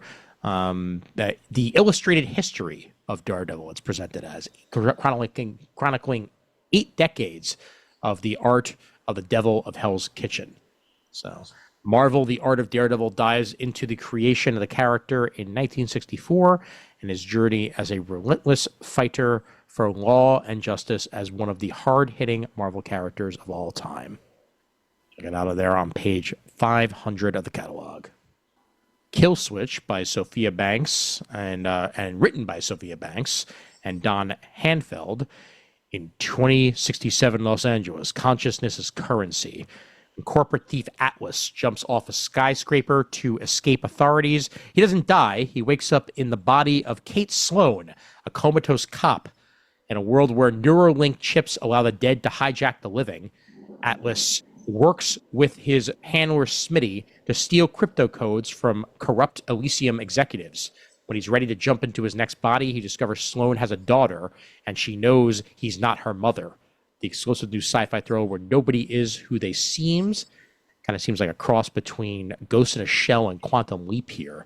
Yeah, very interesting cyberpunk story. Kill Switch #1 out of Amp Comics / Massive Indies on page 511. Really nice artwork, too, in the next couple pages to present it. Superverse Team Up #1 by David Furr and Daniel Coronado. For the first time, Tomorrow Girl, Penguina, and Larry Higgins Niobe team up as they rescue a fellow hero from the clutches of a demonic dream master from the hero's realm. Antarctic Press's own dream team brings you Superverse Team Up on page 522. So nice Antarctic team up there. Again, that's what Dark Horse should do with Michael Bendis and all that. I've talked about it so much at this point. We'll get there. Don't you worry. Black Terror variant cover there for Tomorrow Girl in Public Domain issue 3 of 6. Gotta love it. Gotta love the idea of a public domain crossover like that. So page 5. Project Superpowers. Yep, exactly. Exactly. Get further along in They are massive. catalog. They sure are. They massively produce as much comic books as they can these days, and God bless them for it, because a lot of these guys don't have the ability to publish their own stuff anymore. So Massive is kind of shouldering that along with Lunar. So good stuff. All right. Just about out of it, and we are. How about that? And into Oni we go. Rick and Morty Forever, one shot. The final end of Rick and Morty. In one last shamelessly transparent promotional stunt, Oni Press, unsatisfied with the end of the end, proudly presents Rick and Morty Forever, the final issue of Oni Press's immortal run on the sci-fi, dimension-hopping, foul-mouthed, pretentiously beautiful, intellectual temper tantrum turned cultural phenomenon known as Rick and Morty. That's a good way to put it. Yeah, well, this is final until they do Rick and Morty and Robin. Oh, yeah, of course. And that kills the franchise. Rick and Morty Forever here. Rubble Ubba Dub Dub. This is the last of Oni's Rick and Morty, let's see where the property lands next, because you know it's going to go somewhere on page 568 here. I really hope that cover price is a misprint. It's a foil cover. Oh, but still, $8.99 for 40 pages. Ugh. Yeah, well, they're gonna. It's a final issue. Yeah, just Yeah. milking this thing hard while they still can, I guess. But here's the final issue of Rick and Morty: The End, number 6 of 6, and that's just $4.99 for 32 pages. Yep. So skip the other one and just read the end of the end, and I'm sure you'll be just fine. So before forever, the end of the end. 569 there. Also, I haven't talked about how much I hate Oni's new logo. It's terrible, and I want it to go away. It may be worse than IBW, you know, like IDW. No, this logo. one's legible. But It's not good, but it's legible. it looks like it looks like something I would have drawn in a notebook back when I was 12. Right, but like you can read it. Like IDW is bad and illegible. I just don't understand why these companies are so about getting rid of their personality. Yeah, It's because of the people that own them. it looks like a pill, like a bland little Prozac capsule that you swallow. Right. Exactly. Yeah. It's the people who take over and go, I want to leave my stamp on this, even though my stamp is terrible and shitty and I have no taste or sense of art. And it's like, okay, sure, bow. Designed by the 10-year-old son of one of the executives who bought Oni, basically. That's probably what it was. Could be. Meanwhile, this cover A is fully returnable of Destination Kill number 1 of 4 by Joe Palmer. So they're hoping that you're going to really want to check this one out. The future is a riot in the footsteps of Judge Dredd, V for Vendetta, and Tank Girl. The first great milestone in 22nd century sci-fi is here. By Joe Palmer, Destination Kill is powered by the thrum of 1,000,000 gigawatts of nonstop visual firepower as rendered by one of the most incendiary visual storytellers in comics today. Set in the year 2125, the all-powerful corporation Overcon, they own you, uses its robot workers to pour our drinks and dispense our meds, all while rebuilding London's central city into a hyper-modern megalopolis bolted together in its own image. But as Overcon prepares to celebrate the first year of its Paradise Loop, a super-fast transatlantic train that connects the central city to New York in just 60 minutes, an unwieldy army of displaced human workers flood the streets with weapons, plotting an attack at the anniversary gala. And that's what you get here in Joe Palmer's Destination Kill on page 570. And certainly see the Judge Dredd comparisons in that description. The artwork looks more like Scud the Disposable Assassin. Yeah, it does a little. Yeah. All right. And guess what? There's nothing else worth it in Oni from the looks of it. So I can skip through their horrible logo and get to something else. Let's see. Now for something completely different. Mm-hmm. Anything in paper cut's worth it. Everything else is there. Hey, Loud House, Volume 27. You're welcome. Loud House. Yep. Thank you. I wanted to just mention it in passing. Just keep on going. Hell yeah. Loud House, Loud House, Loud House. Oh, and Phineas and Ferb Classic Comics Collection, Volume 6. I will mention in passing on page 600. Sure. They are doing some Disney stuff at paper cuts these days. Mm-hmm. Glad to see it. Yep. Physical Education by Joanna Mosi. Looks interesting here. It's a portrait of creative stagnation, digital saturation, and the strange sideways momentum of postmodern life from the award-winning author of The Mongoose. Laura's just received a prestigious grant to write her debut novel, and everything around her agrees that things seem to finally be falling into place for her. Instead, she finds herself increasingly numb and detached from reality, half-heartedly meeting up with friends at the gym, struggling to fulfill her role as a daughter, and managing to an abstract relationship with a married man. Haunted by lingering memories of a toxic youth she can't escape, Laura is stuck in a strange limbo, unable to draw a cohesive plot for her life, her hopes, and her future. That's what we get here in Physical Education by Joanna Mosi on page 604. Nice slice of life comic for you. Oh, go back up. Yes. No, yep, Comics the Magazine. There we go. Yeah. So this is by Prana Publishers, and I know quite a few people at Prana. Gabe Yoakum, who used to work at Midtown in the marketing department, I know him, and Megan, who is chief of operations, I think, also works there. And if you've missed Wizard, if you miss having a monthly magazine, this is the place to be. And this is the Ninja Turtles issue. And Megan, because I talked to Megan pretty regularly, she brought this to my attention. And I was like, yeah, of course I'll support your magazine, but definitely I'm going to support this issue. So if you like Ninja Turtles, buy this. If you like me, buy this. And if you don't like me, buy this, because I don't give a shit if you like me. Buy this because it's good. That's my pitch. Nice. Well, can we also point out there's going to be a new Chew story by Rob Gilroy and yes, if you like Chew, buy this. I shamefully did not get the first issue yet. I have to get it from my buddy Demetrius at Everyone Comics, located in Long Island City.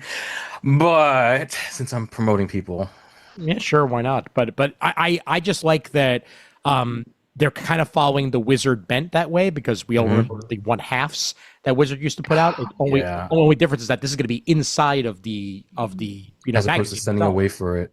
Exactly. So, yeah, great concept, great idea. Comics the Magazine, issue 3 here on page 609. Do check it out. Support my friends. Yep.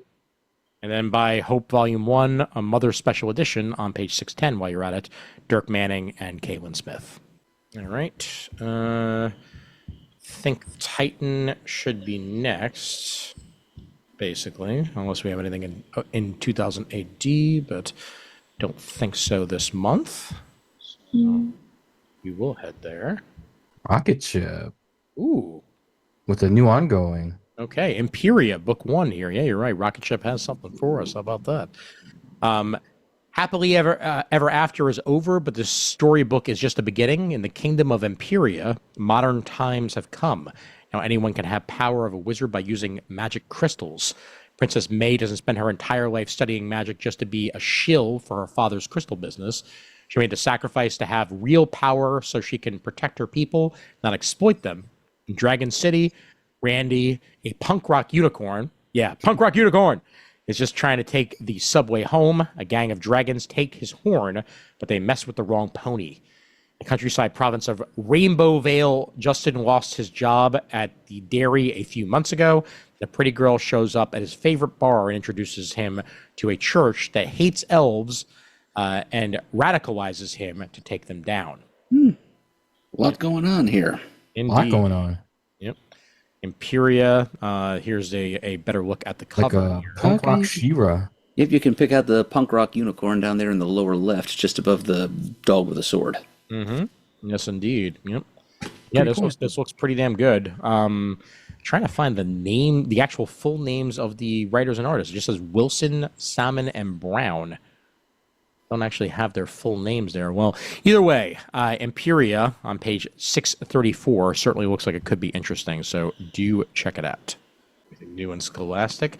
Yes, Babysitter's Club, Little Sister trade paperback volume 12, Karen's Surprise, for any of you Babysitter's Club fans.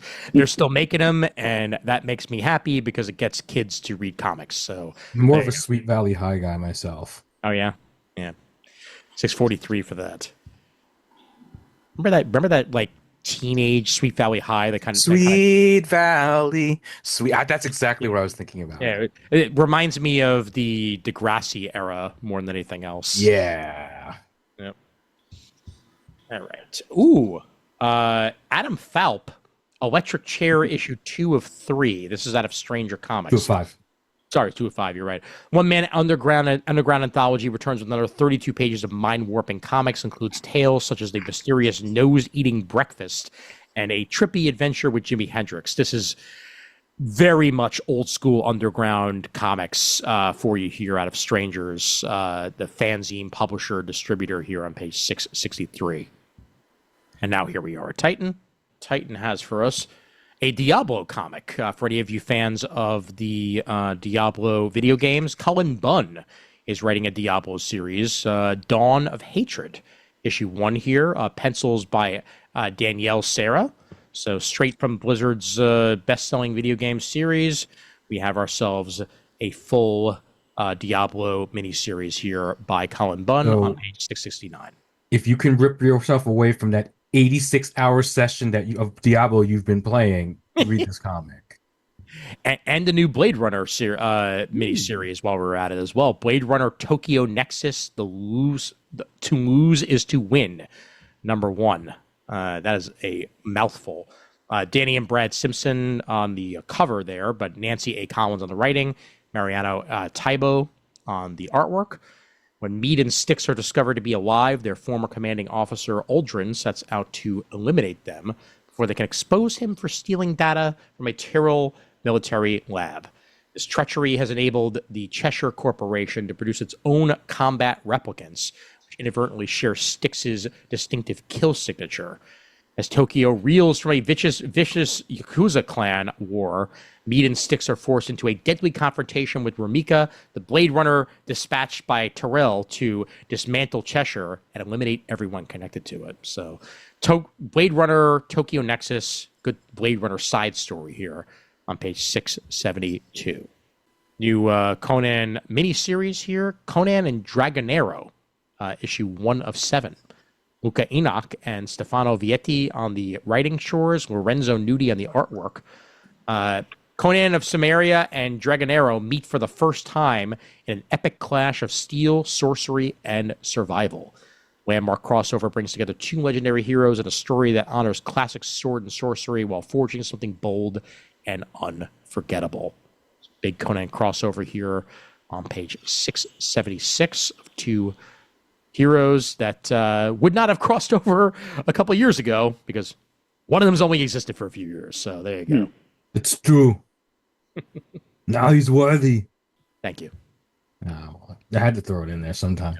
Not much else Conan this month. Not much else Titan this month, for that matter. A lot of stuff that we're all familiar with. So let me see if there's any manga on the bottom here. I had one manga. Okay, cool. Heh. Rafael Garcia, Henchman. This is issue 3 of 5 of this. I don't know if I mentioned it before, but Peter Murrieta and David Schrader are the writers on this, and Ben Herrera is the artist. And it's described as, what if life in a supervillain organization was less like a James Bond movie and more like working at Walmart corporate? I think we talked about this before. Okay, well, this is the 3rd of 4 of this, so we're close to a full trade coming out, and I may have to grab that trade once we're actually there. So, page 701 here. Rafael I'll sign Garcia. copies for people if they want it. Not that my signature means anything. His name is spelled with an F, though. Yeah, I don't spell it that way anymore. No, I haven't spelled it that way in a long time. You did spell it that way at one point? My birth certificate is with an F. Wow. I had to get my name changed legally. Oh, wow. Because I refused to use it. I would always put PH. I mean, come on. Why would I spell it with an F? It doesn't make any sense. You were saying, I prefer the PH. All right. Yeah. Give me the PH now. Tank Girl, the Motherload slipcase set. Any of you Tank Girl fans, this is a great way to read it here on page 703. All the issues of Motherload in one package. And then Spectres Volume 1 near the bottom here. Shannon, Eric Denton, and David Hartums for fans of supernatural period pieces and cult conspiracies. That's what Spectres is for on page 706. And here we are with manga. We got a 3-in-1 edition of Aoshi. This is the journey of Ashito Ao as he sets his sights on turning pro in the cutthroat world of youth soccer. Soccer manga here. This collects the first 3 volumes of it in one supersized format. Only $25 for 608 pages of manga action on page 709. And then Record Journey. Step into the soul of Tokyo in this musical manga. Captivating collection of short stories by Ryoichiro Kenzuka that explores the quiet, powerful intersections of music, memory, and everyday life. That's what you get here in Record Journey Volume 1. I thought about this one.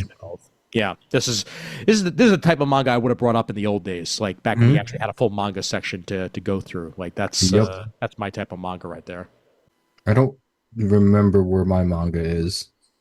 Well, we'll see. If you see a cat manga, that's mine. Okay. It's a volume Well, 1. for now, we're in tomorrow's, Ooh, and yeah. this one's for you, sir. Back issue annual #1, featuring issues edited by Michael Urey.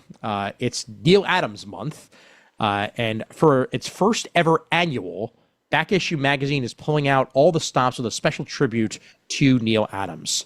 Presented are the best features of Neil from several long sold-out issues, including a guided tour of his continuity studios, Neil and Denny O'Neil discussing their seminal work on Green Lantern, Green Arrow, Adams on the evolution of Mr. Mystic, plus Superman-centric and Batman-centric interviews with Neil, revealing behind-the-scenes secrets of his approach to those signature characters. So, good Neil Adams action in this annual year. Yep. It's really pretty clever, and it's done in pretty much the old DC style of doing annuals. It is a 100-page spectacular with literally 100 pages, and it's reprints, so just like DC's annuals used to be in the old days. Yep. Yeah, pretty smart of them. It really I is. love that unused cover. Mm-hmm. Oh, yeah, absolutely. Yep. Unused 1960s Adams cover of Superman there. Yep. Page 728 for Back Issue Annual #1. Didn't I see an Alter Ego issue number 200 a little further That's up? what I was oohing at first. Let's see. There you go. Yep. Not really much to talk about here outside of double-sized bicentennial issue on Roy's 5 all-time favorite comics series to write. So that's what that's going to be about.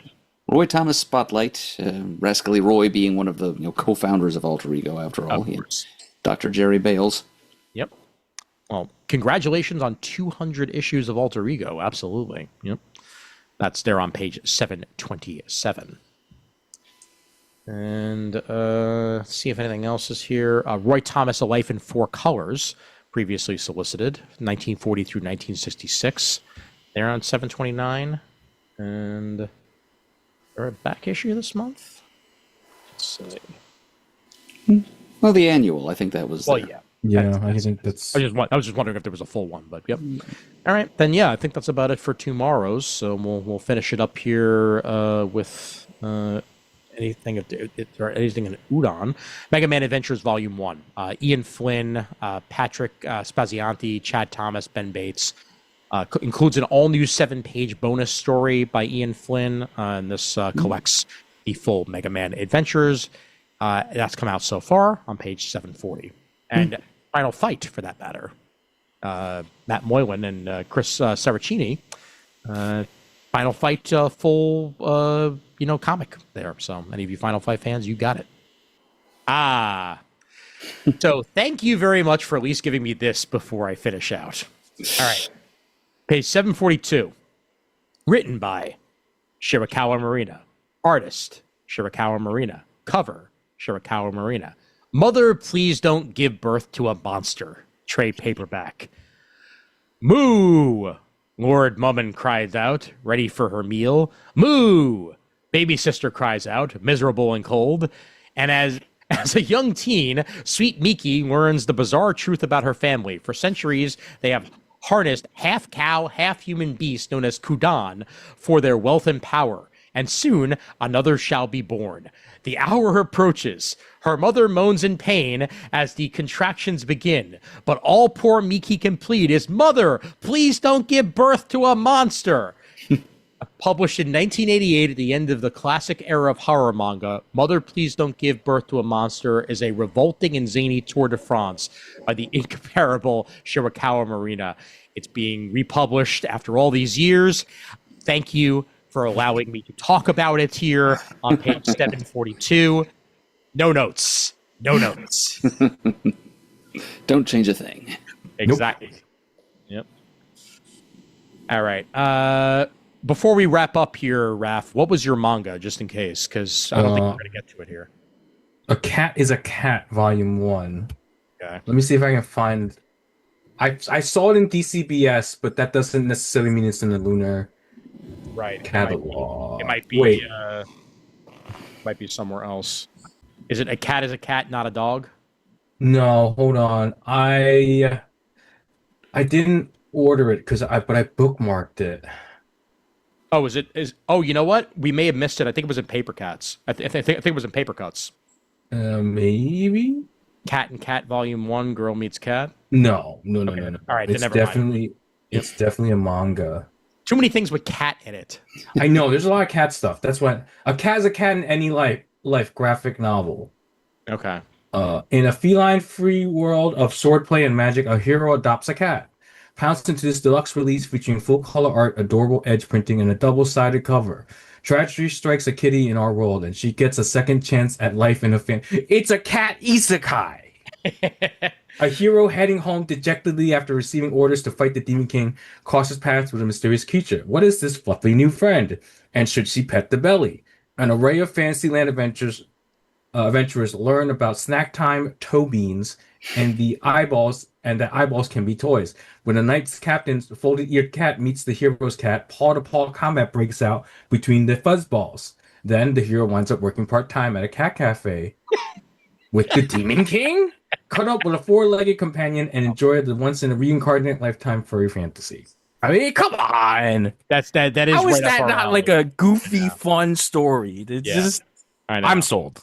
I'm not getting it with DCBS, but I put it on a bookmark so that if I see it out there, I'll go get it. It's with Penguin Random House, so that's why it's not in the Lunar catalog. But That's a very good reason for it not to be there. Yep, but That makes sense. Either way, I'm glad you mentioned it. I'm glad that It's now just people come know. on. It's just it's not so far out there that's like okay, because it's not like so isekai. It's like okay, whatever. There's like 80 of these out there right now. Yeah. It's just like it's novel. It feels novel. I'm gonna mention this as our final thing here. It's literally at the bottom of the catalog because it's from something called Z2 Comics, so of course it's gonna be at the bottom of the catalog. Jimmy Eat World trade paperback 555. So this is Clark took the job at the edge of known space to be as far away from Asano Pact from people as possible. As the overseer of a factory that produces Kujkram, the cloned slave labor that keeps the corrupt system he represents running, his days are exactly as he wants them, empty and without incident. However, when his factory is targeted for closure, Clark discovers that he is as expendable to his superiors as the creatures in his charge. The fact that it's called Jimmy Eat World makes me think that it must have some sort of relation to the band Jimmy Eat World. That story sure as hell doesn't, but either way, It just takes some time, a little bit in the middle at the line. Yeah, you just had a paradise this entire episode. Man, it just everything's a song lyric at some point. Alex Parknadell, Jim Atkins, Ryan O'Sullivan. Maybe those are the members of Jimmy Eat World. They might be. Let me say Jimmy Eat World, and let's see. Jim Atkins is indeed. Yep, you got it. Yep, Jim Atkins is the I think the lead singer of Jimmy Eat World. Mm-hmm. So that explains it. All right, there you go. Jimmy Eat World trade paperback 555 here out of Z2 Comics. The last possible listings you could have because you put a Z in the title of your publisher. So there you go. It's over. Nicely done. We got through another one. Yep, we did indeed. Amusingly enough, Murd, you were frozen there for a minute, and it looked like you were praying. But yes, prayers of gratitude. Yep. Now, I've just kind of gotten in the habit, with the priest thing, Oh, of course, yeah. Well, job well done, gents. We did it again, and those of you preview folks out there, I hope you enjoyed not only the previews this month, but Raph at his finest. No notes. Well done. And Murd, sir, always a pleasure. Mm-hmm. Likewise, my friends. I'm very glad to join you for this tonight. Excellent, and hopefully in the not too distant future we'll be getting together to talk some Busiek. So that'll hopefully be happening in the next few weeks. So. All right, Raph, you want to remind folks one more time where they can find you on the internets?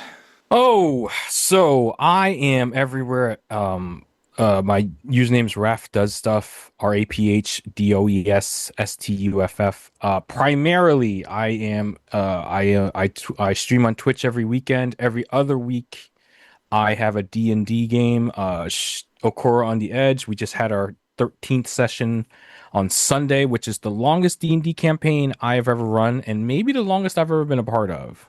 Because I forgot how long the one with Austin went. The second one. Yeah. Because I wasn't part of the first one. Yes. Yeah.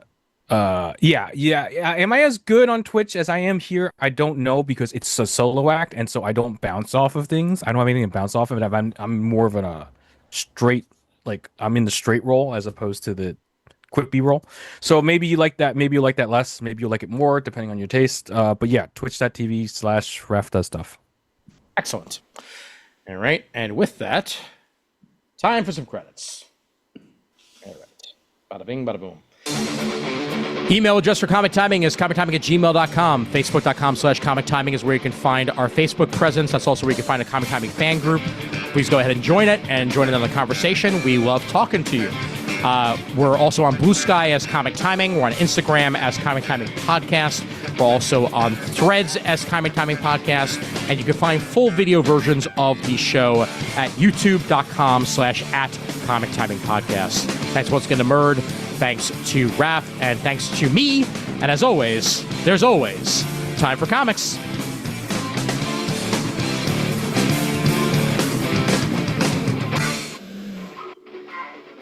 Thank you for turning me into a monster. All right.